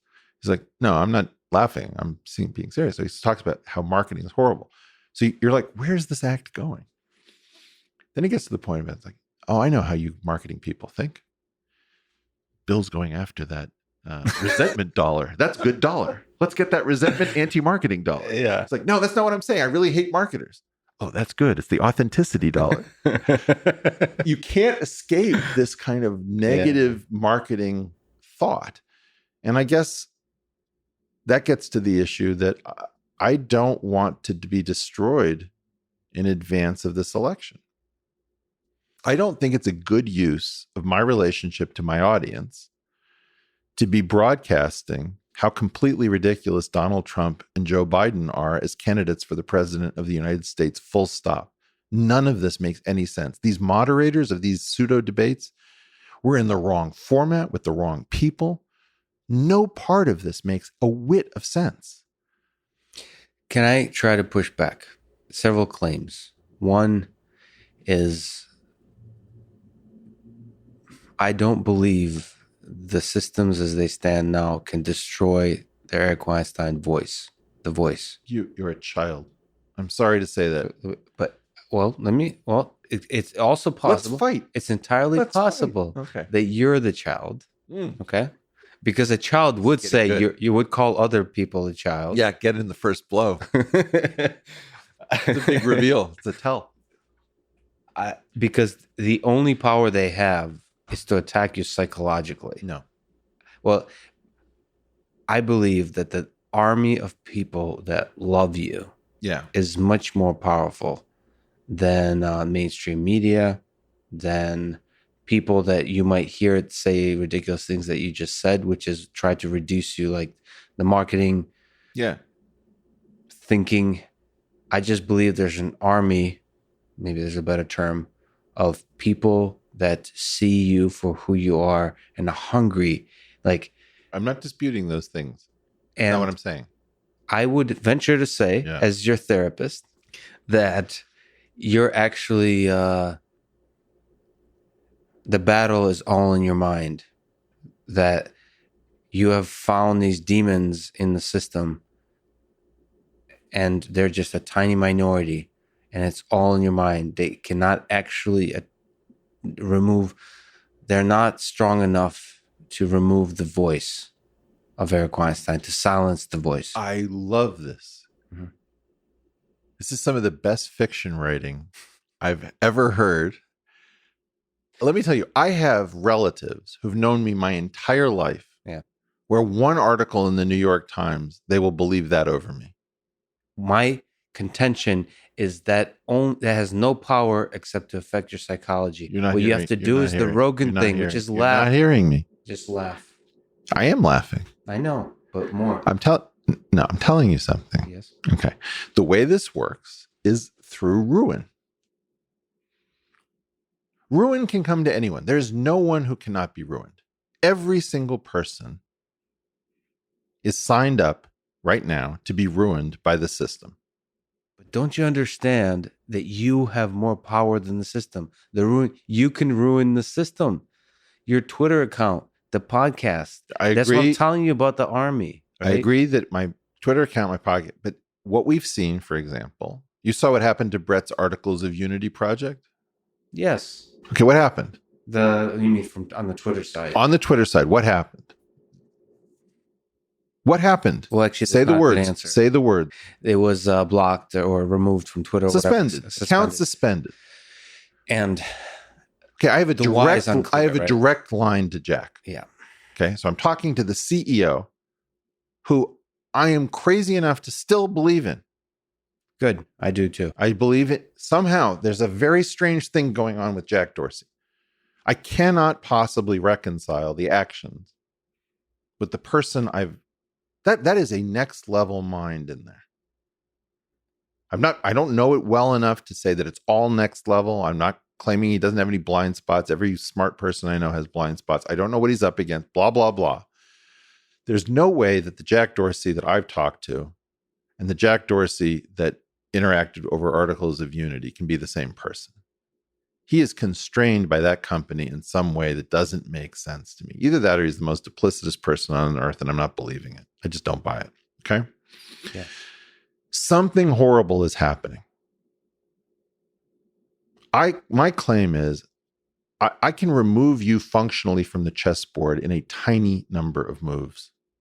No matter who you are, no matter how virtuous or how much of a bastard you've been your entire life, it doesn't take more than 3 or 4 moves to basically neuter you as a force.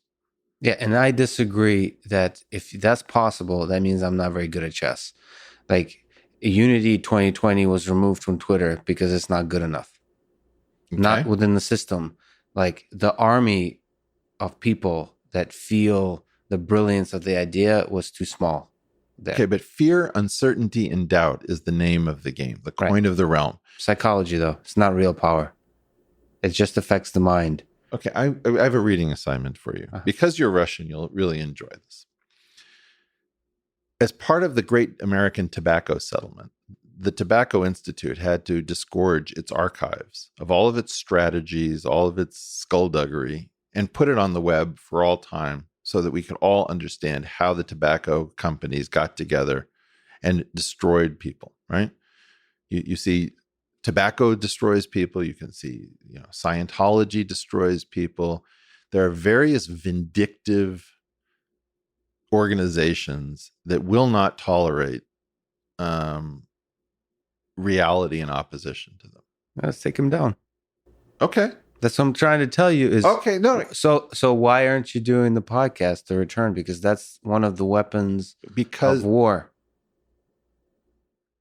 Well, first of all, if you're at war, I don't want to discuss strategy on a podcast, right? But that's you're misunderstanding. What did Montgomery say about Rommel? But wasn't his line, I read your book, you beautiful bastard? It's like, why are you using the tactics that you already explained? Okay. So one of the things I'm doing is I'm not having a strategic conversation with you and several 100,000 of our closest friends. I pulled back because this is not the battle that I know what I'm doing. I do not feel passionately enough about defeating Donald Trump to elect Joe Biden, even if that's the way I'm going to ultimately vote, right? I don't believe in the Biden Democratic Party. I don't believe in the Trump Republican Party.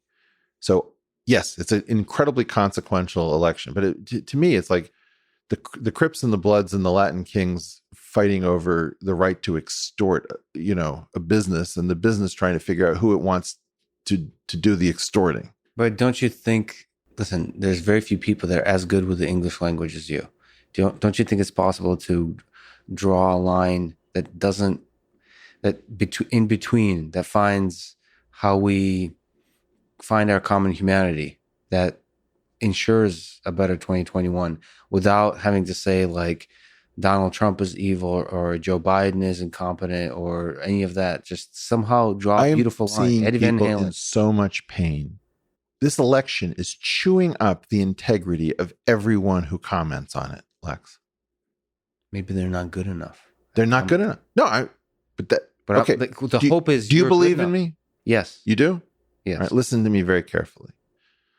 My spider senses, my intuition that has allowed me to survive in this space I've been mouthing off since the 80s tells me this is a super dangerous time for smart people to be spending the dry powder because the election doesn't make sense.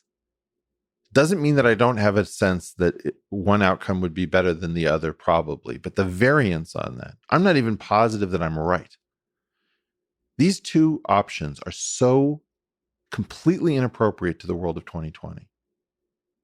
What we need is so diametrically opposed to more boomers and more silent generation people trying to sort out a highly technical world being mediated through social media.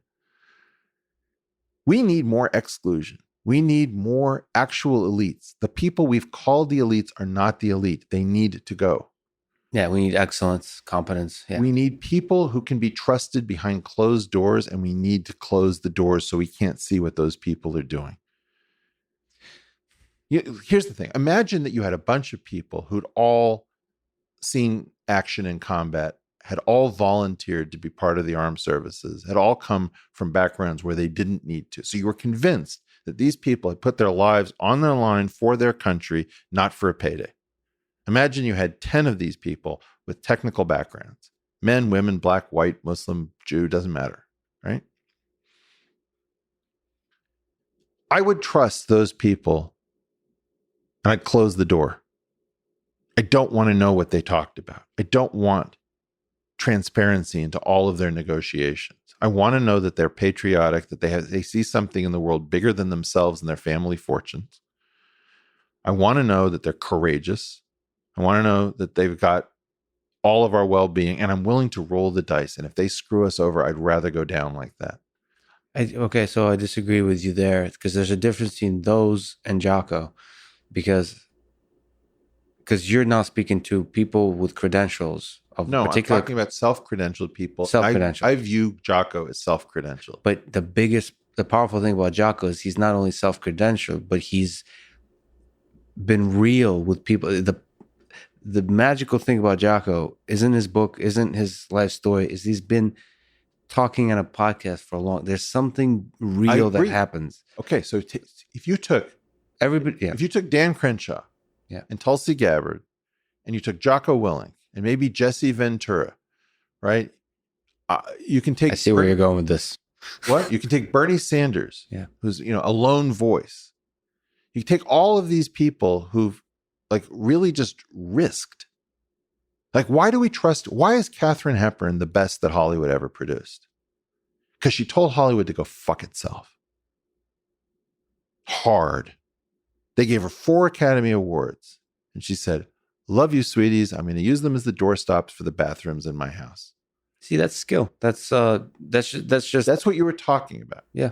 Be Katharine Hepburn. Audrey Hepburn is pretty amazing, but Katharine Hepburn is next level, right? Well, that's what you're trying to say to me. Yeah. Okay. I'm trying to figure it out, Lex. Okay. I don't have the answer yet. What I do know is that this election is chewing people up. And I mean 2 separate things. One, that parties don't have enough integrity, that if you comment either for or against, there's a short sequence where you make a comment that's nuanced, you get referenced to something, right? Like, take this thing about, find people on both sides. That is non-resolved after N years, whether the context should be reported or not. We are in some situation in which Democrats and Republicans are primed to fight each other the way introducing two ants from two different ant colonies always produces a battle. Yeah. Okay. I don't want to be in that fray because those people are going to kill each other mindlessly like robots. And until the election is concluded, do I think this is dire? Yes. Could it be make or break? Absolutely. I'm not saying that. Do I know which way this goes? I can make an excellent argument that we need to elect Joe Biden right now, that we've got a situation which can only be cured by voting for Joe Biden. I can make another argument that we could have a situation that can only be cured by defeating Joe Biden right now and all of the things that the modern Democratic Party represents. Yeah. I don't have, it's not the lady and the tiger. We're choosing between the tiger and the tiger. It's the Sumatran tiger versus the Siberian tiger. Mm-hmm. Right? I'm trying to think, well, which tiger do I have a better chance against?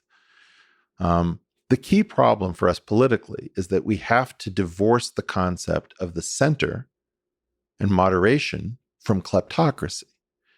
Every time we try to say something like we need more moderate solutions, we need more pluralistic solutions, people will say, wow, you just want to hand us right back into the swamp, don't you? Those swamp people. Because the moderates and the swamp people are the same people. Right? So now we have these two crazy wings. We can't have crazy right-wing people. I don't want any tiki torch BS. We can't have crazy left-wing. Don't attack my courthouse. Really don't attack my courthouse.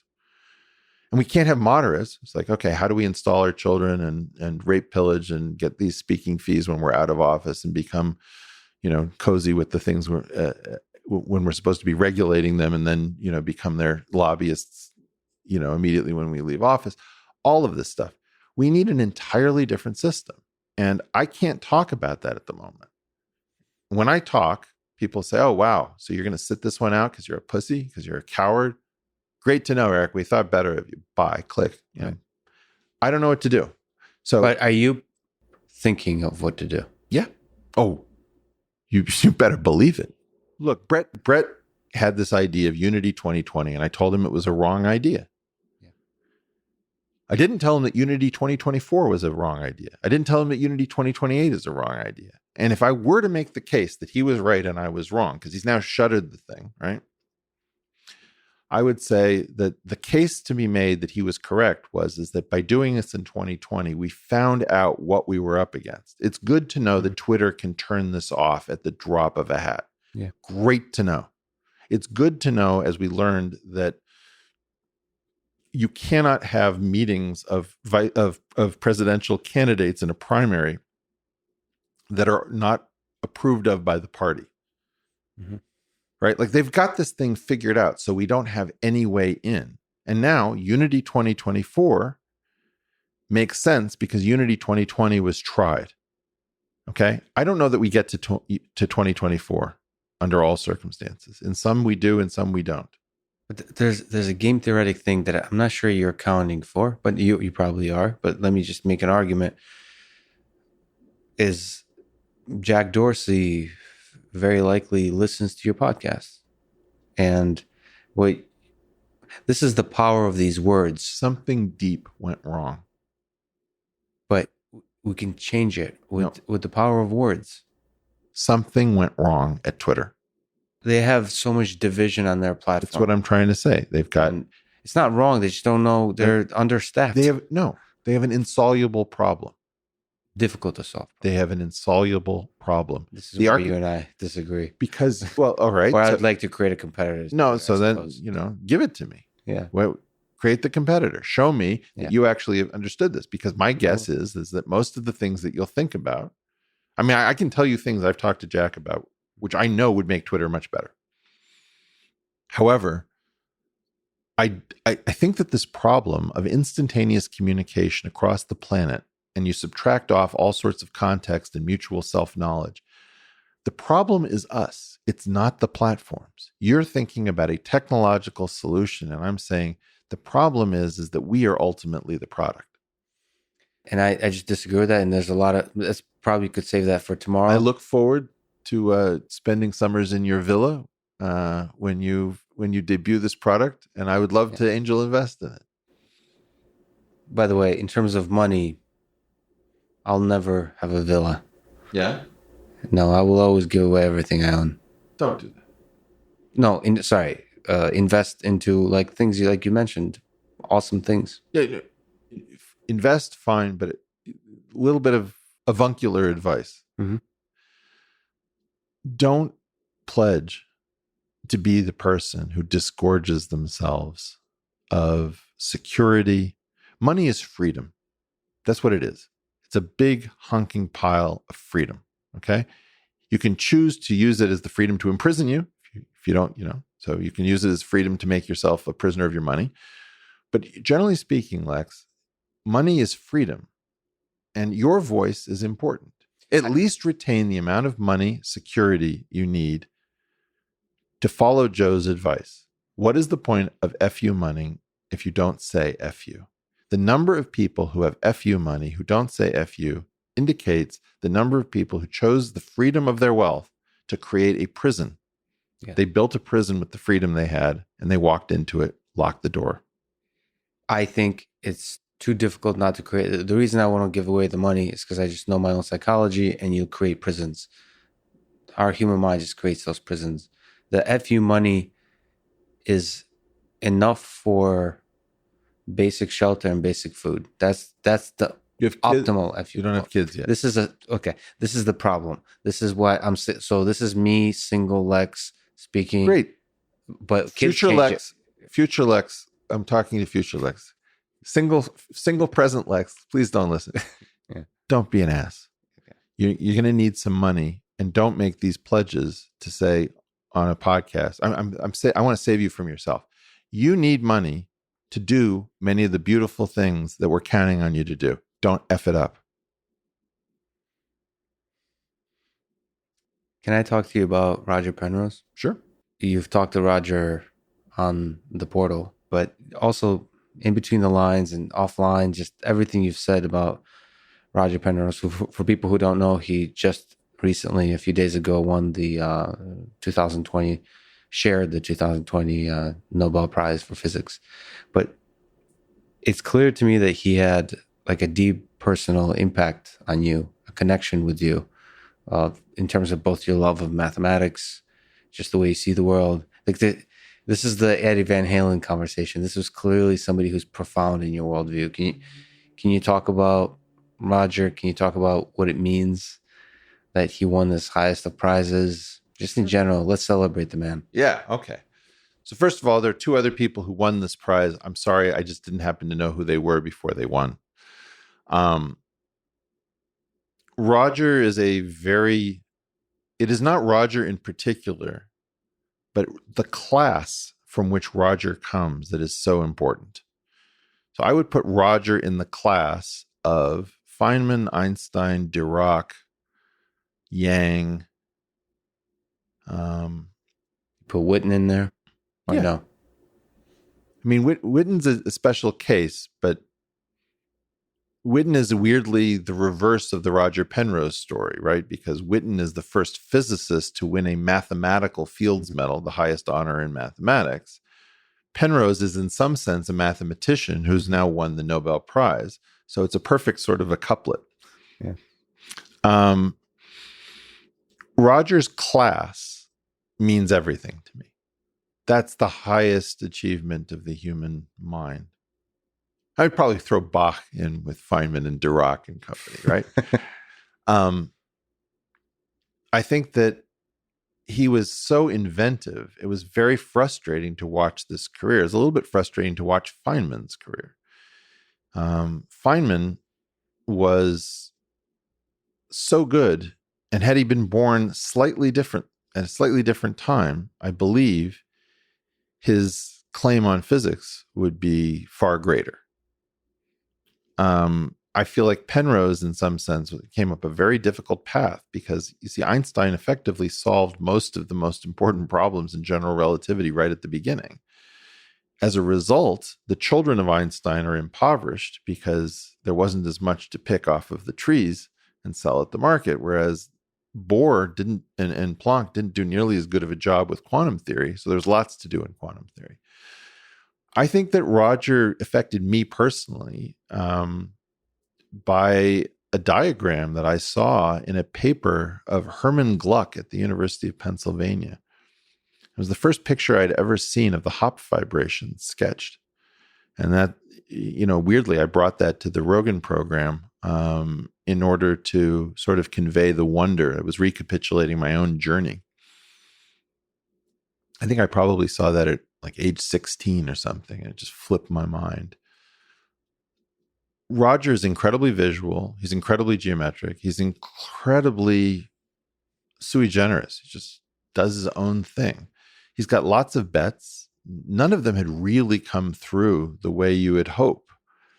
And I think they stretched the rules, to be blunt about it. To give him the prize. Yeah, I do. You said this thing on Twitter, which is beautiful, that every once in a while comes a human being that gives value to the prize versus the prize giving value to the human. Two different kinds of prizes. The reason that we care about the Nobel Prize isn't because of Alfred Nobel. It's because it came along at the right time to reward Einstein, Dirac, Schrodinger, Feynman. Most of the people who should have won. Most of the awards are not good in the sense that they don't really follow. The prize is used to rewrite history. That's its problem. So you should have a love-hate relationship with it, because on the one hand, it does focus the world on what really matters, and on the other hand, it distorts what really matters. And both of those functions take place simultaneously. In this case, I think that they violated their own rules slightly. So it wasn't really clearly a case of a prediction and a discovery in the typical fashion, but we better give this award to somebody of that highest caliber to make sure that the prize is fully funded with prestige going forward. That's sort of my weird speculative guess as to what happened.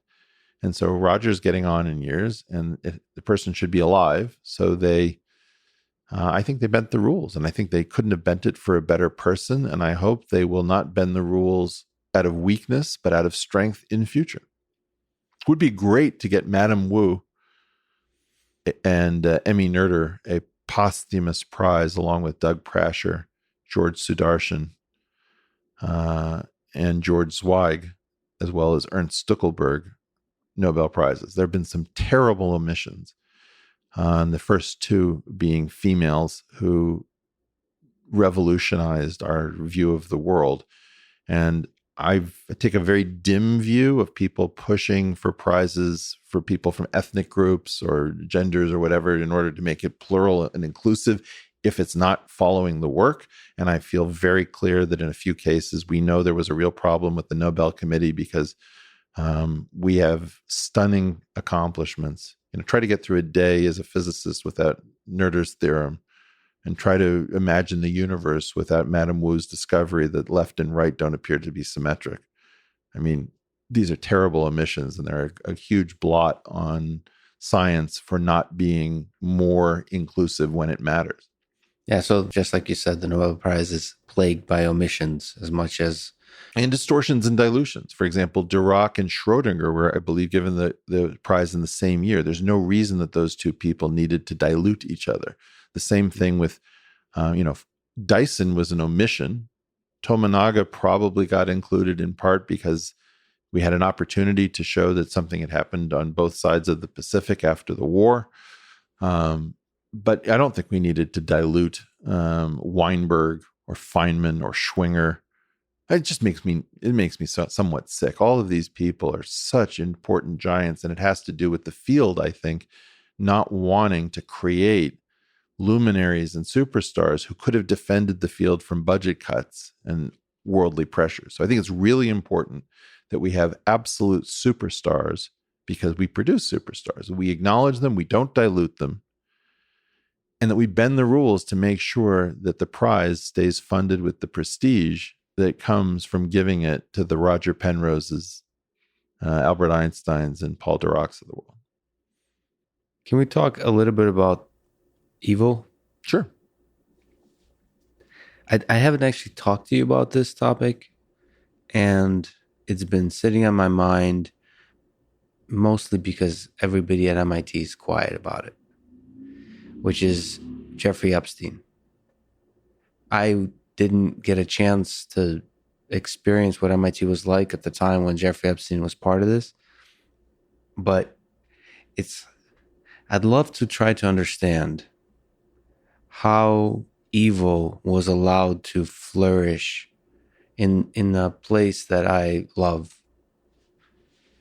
Whether you think, maybe let me ask the question this way. Was it the man evil, or was the system evil? Or is evil too strong a word?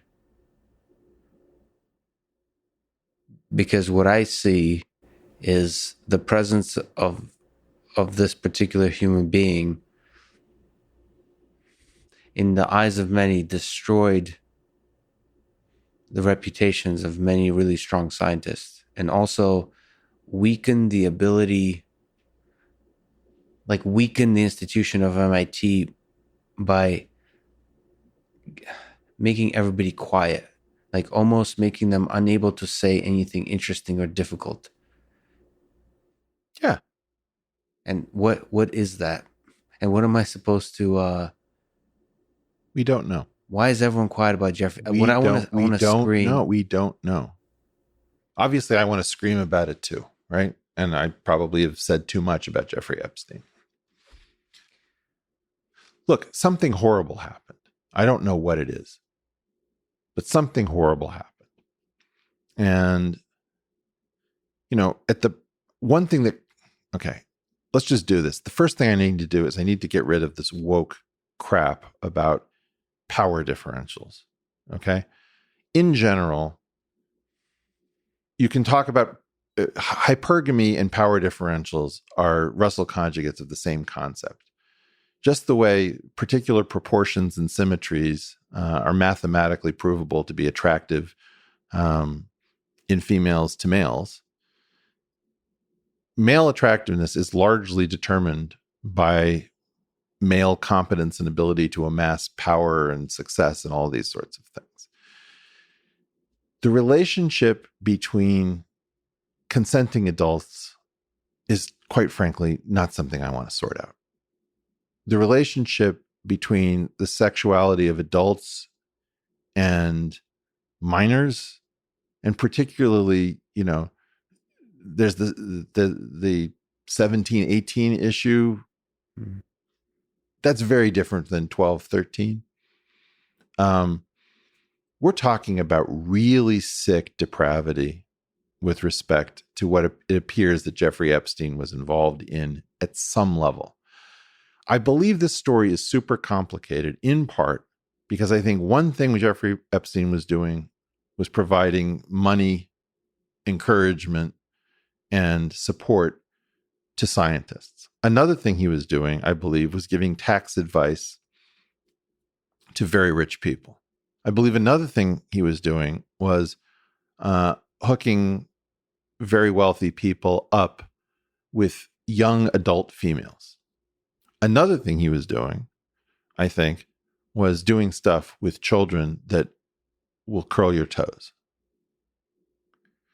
So there's an entire spectrum of different stuff.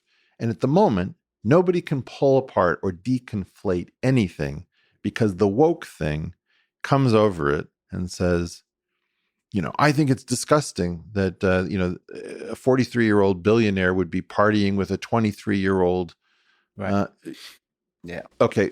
Yeah. I don't want to adjudicate that. I'm worried about 12 and 14-year-olds that we're not talking about. But I don't think MIT was deep into pedophilia. My guess is that did not happen. I don't think that the scientists were the targets of the really sick, depraved stuff.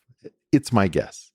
My guess is that what you're looking at was a government construct And it may have been our government. It may have been a joint government project. It may have been somebody else's government. I don't know.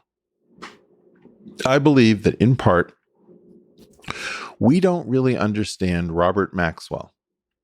Sorry, who's Robert Maxwell? Ghislaine Maxwell's father was very active in scientific publishing. I don't know where peer review came from. I would love to run down the relationship between peer review and Robert Maxwell. I would love to run down the missing fortune of Robert Maxwell and the mysterious fortune of Jeffrey Epstein, because I don't think Jeffrey Epstein ever ran a hedge fund. I don't think he was a money advisor the way people claimed. So there's two things I want to talk about. So one is the shallow conversations of woke identity politics that you're referring to seems to be removing everyone's everyone's willingness. One of the things. To talk about, like, what the hell is this person and how is he allowed? Most importantly, how do we prevent it in the future? And from the individual perspective, the question for me is the same question I ask about 1930s Nazi Germany. I've been reading way too much probably, or not enough about that period currently, is if I was in Germany at that time, what is the heroic action to take? When I think about MIT with Jeffrey Epstein, what is the heroic action to take? We're not talking about virtue signaling action. You wouldn't know what to do. I would not know what you're up against, Lex. You're not hearing me. The problem here is, what was Jeffrey Epstein? Well, that question might be the heroic action to take. That's all I'm trying to say. I'm just trying to get my first question. You have to map the silence with Jeffrey Epstein. What you're describing is a map of the silence at MIT. Yeah. Well, is there a map of the silence in Washington State around Jeffrey Epstein? The Bay Area, New York City? The amount of silence around Jeffrey Epstein should be telling you everything. The number of dogs that don't bark is like nothing we've ever seen. You're exactly correct, but I want to know, what is it telling us? Because what it's telling me is not some kind of conspiracy, but more a disappointing weakness. Not some kind of conspiracy? Is not some kind of conspiracy. You but got to be kidding. No, you're so afraid of saying the word conspiracy that you don't think it's a conspiracy? I just think it's people who I thought were my heroes just being weak. No. Be of good cheer, sir. A cheer? Be of good cheer. Of good cheer? Yeah. You think that there's a conspiracy? I think there is a conspiracy. That'd be a very impressive one. That's the scale of it. I tend to believe that large scale can only be an emergent phenomena. Really? I find this so fascinating. Yeah. Because I always see you as like a logic and love drive your soul. You're very logical. You're relentless. You got a lot of love in your heart. I believe that if you would review the video, where is it from? Dubai or Abu Dhabi, of the mysterious hit on the hotel guest. You ever seen this thing? No. Oh, What happened? It's the assassination in 2010, 10 years ago, of Mahmoud al-Mabou, something like that, in Dubai, where I believe 26 separate individuals on multiple teams are shown converging, coming in from all over the world on false passports, pretending to be tennis players or business people or vacationers. And all of these teams have different functions, and they murder this guy in his hotel room. And the Dubai, I guess, chief of police or security officer was so angered that he put together this amazing video that says, we can completely detail what you did. We caught you on closed circuit TV. We don't know exactly who you are because your disguises and your false passports. But yeah, 26 people converged to kill one. No, I don't believe you. I don't believe after COINTELPRO and Operation Paperclip and Operation Mockingbird, I don't know whether I should even bring up Rex 84. To not believe in conspiracies is an idiocy. So you have a sense that evil can be as competent or more competent. First of all, when evil wants to operate at scale, it needs to make sure that people don't try to figure out evil. when evil operates at scale, Yes. from first principles, you have to realize that evil must not want it investigated. That's correct. The most efficient way to keep yourself from being investigated, if you are an evil institutional player who needs to do this repeatedly, is to invest in a world in which no one can afford to say the word conspiracy. You will notice that there is a special radioactivity around the word conspiracy. Yeah. We have provable conspiracies. We have admitted to conspiracies. You have been invited to conspiracies. There is no shortage. Conspiracies are everywhere. Some of them are mundane. Some of them are like price-fixing cartels, or trade groups are generally speaking conspiracies. So the first thing you have to realize is that all of us are in a mimetic complex where you can be taken off the chessboard by saying conspiracy theorist. Good, done. It's like a one-line proof. We don't have to listen to Lex. He said he was a conspiracy theorist on this show. Okay. That is partially distorting our conversation. If you want to ask me about Jeffrey Epstein, you have to agree with me that is a logical description of what you would have to have if you wanted to commit conspiracies, is that you have to make sure that people are dissuaded from investigating them. Yes. Okay.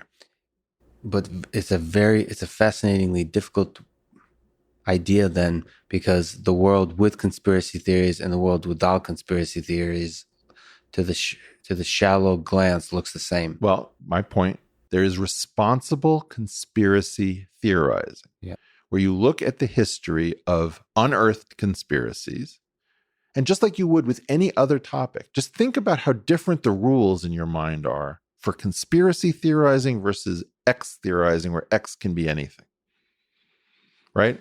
It's like if I say to you, I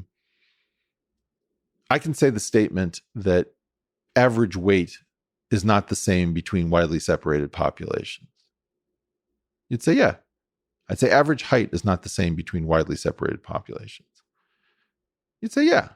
Then I say, in fact, no continuous variable that shows variation should be expected to be identical between widely separated. Of course, Eric. Like IQ. Whoa, hold on. Right? So we have a violent reaction to specific topics. So the first thing I want to do is just to notice that conspiracy has that built into everyone's mind. That's really important to state. Yeah, it's very interesting that. And as a prerequisite, as you're saying, that would be the first step if you wanted to pull off a conspiracy in a competent way.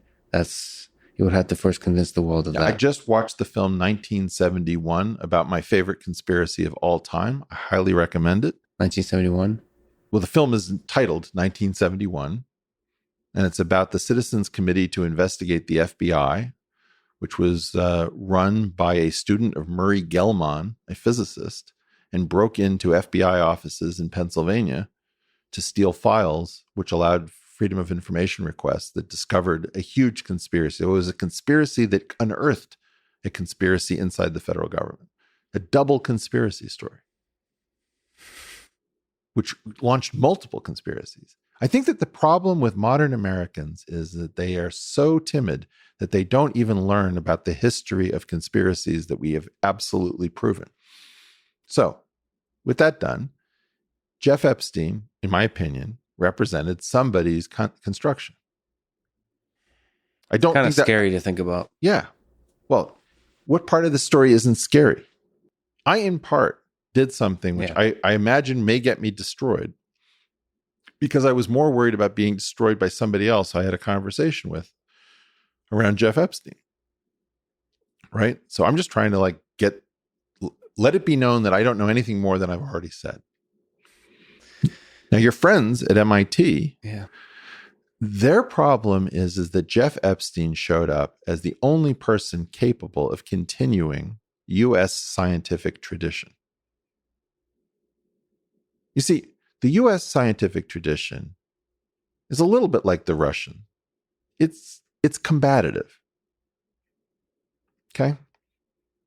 And we're a free society and we act like a free society. We're a rich society and we research like we're a rich society. That is historically. And then came the 1970s.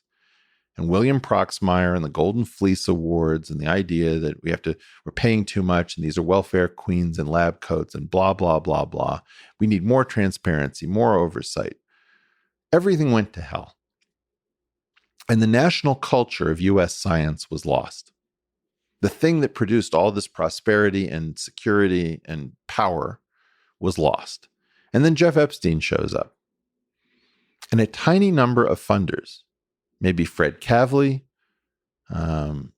maybe Yuri Milner, maybe who else would be in this category? Peter Thiel to an extent. Howard Hughes would be the largest of these things, which has different grant structures than the NIH, gave people a modicum of risk-taking ability. Mm-hmm. Okay, well, when Jeff Epstein showed up, everybody wanted to take risk in science. And suddenly a charismatic billionaire says, hey, I can make that work for you. Here's $100,000. Go research something crazy. Mm-hmm. Well, that money was supposed to be provided by the federal government under the terms of the Endless Frontier Compact between the federal government and the universities. And the federal government and the taxpayers welched. Okay? So that's one place to lay the blame for Jeffrey Epstein, as it the failure of the federal government to honor its commitment. Yeah. Right? So the universities became psychopathic. It's not like everybody doesn't remember what we're supposed to be doing to be moral. But the point was there wasn't enough money to be moral. So it was time to eye each other as a source of protein, as I like to say. And in that process, Jeffrey Epstein said, hey, come to my world. We can do it like we used to do.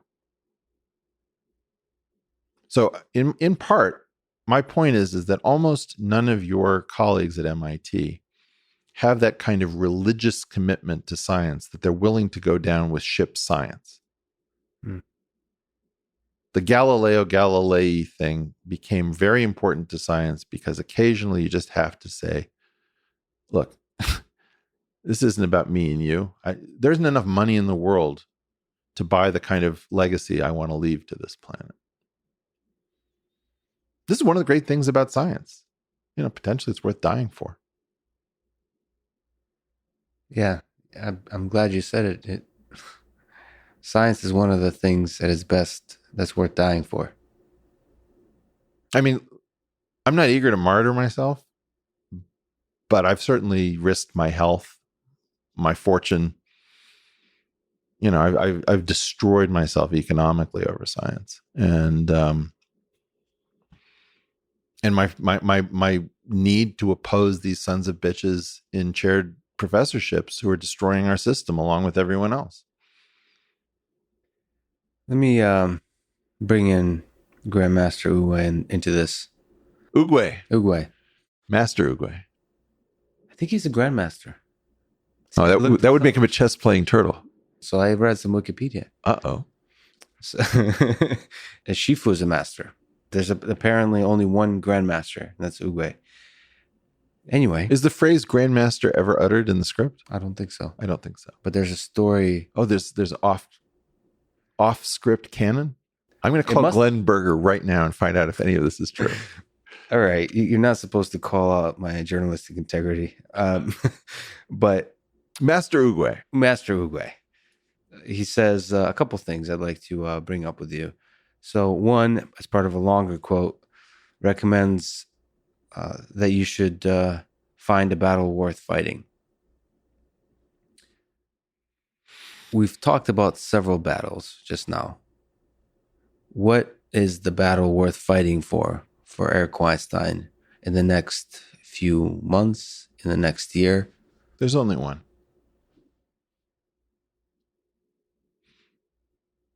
Well, it's the Moses. It's the Moses thing. It's time to go. It's time to leave. This place is over. To get off the planet. I freak people out when I say that, but look at your world. You just got introduced to the problem of a virus.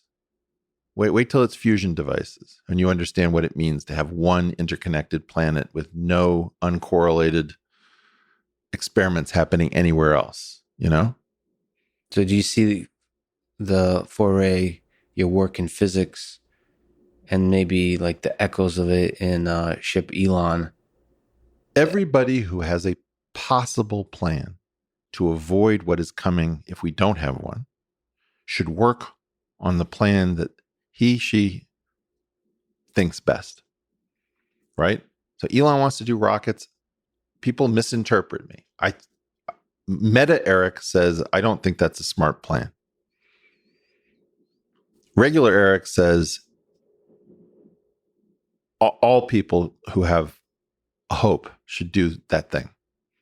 Yeah, at least it's Mars, man. At least it's the moon and Mars and maybe Titan and whatever. And I don't think it'll work. And it doesn't make sense. And it looks silly. But that's exactly the kind of fight worth fighting. But it's for the same reason that I went on Brett's Unity 2020 thing when I didn't think it had a hope in hell and people were making fun of it. It's just like, we got to do things that make us feel dumb and silly and childish that possibly have a hope of working. Okay. So everybody should do something. My version of this, I'm the most hopeful about because I wouldn't have chosen to do if I thought that Daniel Schmachtenberger's Wisdom Project was a better hope, I'd do that. It's more down to earth in a certain way. I just think that it's more probable. Look, we got from powered flight with the Wright brothers and wind tunnels to sending back images from the surface of Titan via Huygens Cassini in less than a century. Okay? What we can do if we can change the laws of physics is something we can't even conceive of. It may be that it buys us nothing. And at least we will know why we died on this planet. As a small aside, I think this is not the right time to take the full journey, but I feel like you'll guide me like Master Uguay did, and I'm the Kung Fu Panda at some point. They only have one conversation. We're on our we didn't well, we're Jews and they weren't, so we talk too much. But the guide doesn't have to be with words. You don't think Poe was Jewish? It's debatable. We'll have to go back to the Wikipedia. Food. Yeah, okay.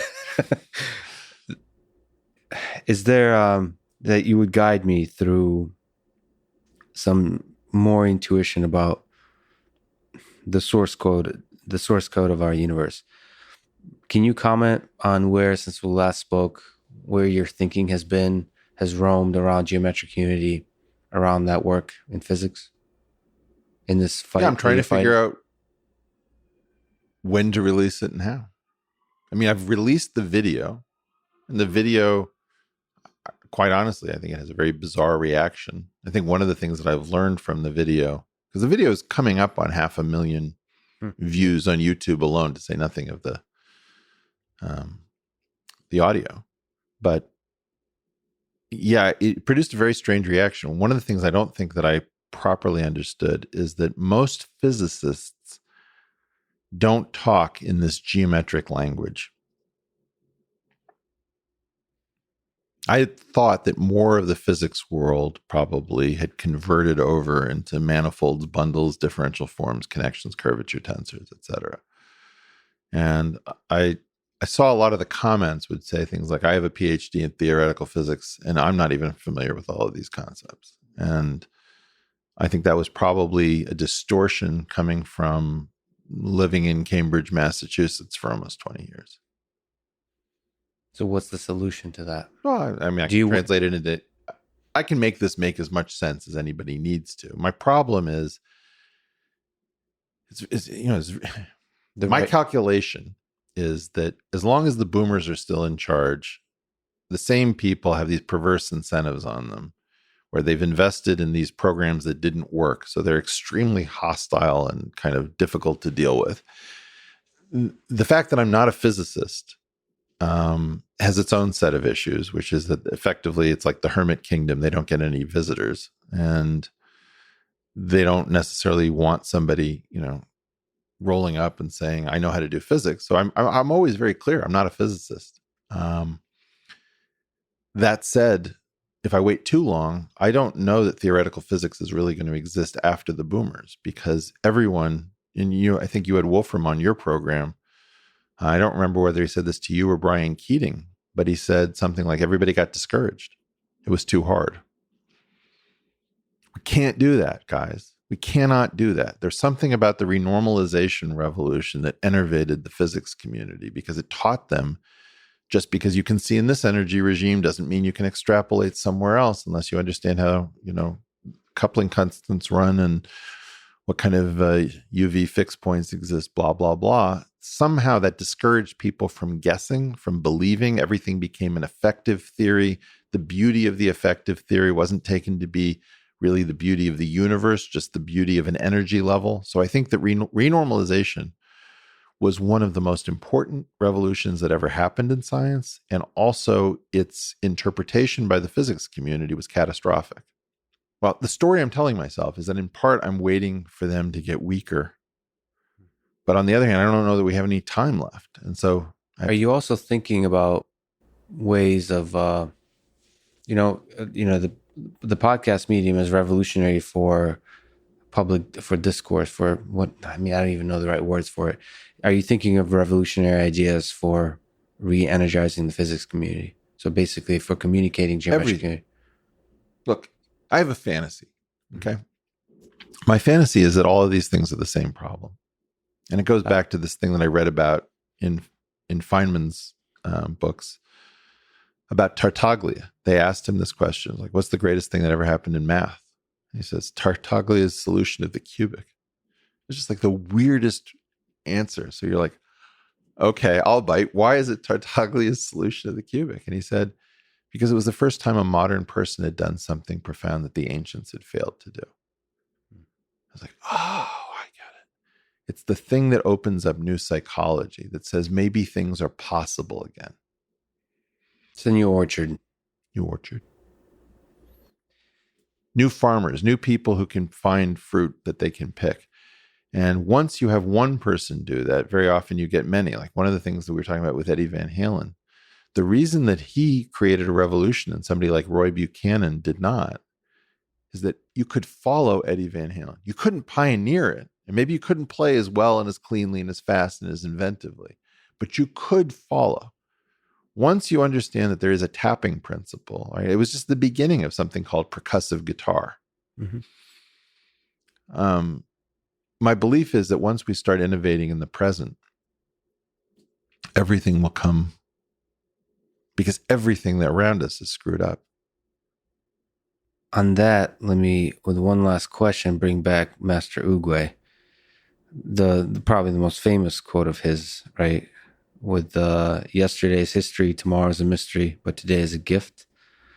That is why it is called the present. It's very beautiful. Although I would have gone with quit, don't quit, noodles, don't noodles. I feel like people need to know way too much context for that to make sense. It's so absurd. It's your audience. Just to hell with context. Yep, they'll figure it out. Well, let me ask, what are you grateful for today? What is your present? We've talked about a lot of dark things, but what brings you joy to your heart that I can't believe I'm lucky enough to have this? No, Nyla and Zev. My wife Pia, the fact that we've got our health, all the little things, saying grace after meals. So you're coming over for Friday night Shabbat dinner, so we'll bench together and say grace. It's important to just, like this bottle of water in front of me. I made a point of just thinking about how wonderful it is that there's a quenching bottle that happens to be placed in front of me because somebody cared. Yeah, so that small thing made a difference to me.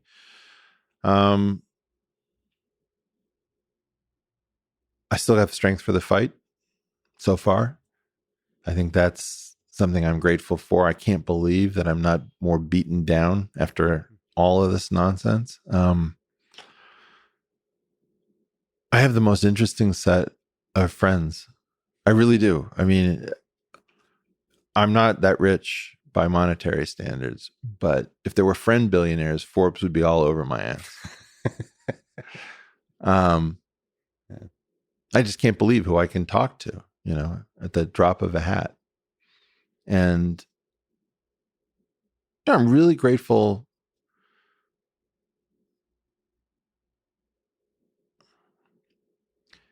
I think this is the end of something profound, and it's the beginning of whatever is next.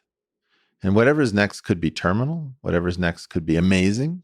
Whatever is next could be a return to the horrors of the early 20th century that doesn't manage to go totally catastrophic, but, takes hundreds of millions of lives in the process. I'm grateful to having half of my life in the rearview mirror. Maybe it took place in a bubble, and maybe it was unsustainable, but it was nice to be able to move around the world without a mask. It was nice to be able to see a little bit of the world, even if it was from a cot in a hostel in some country.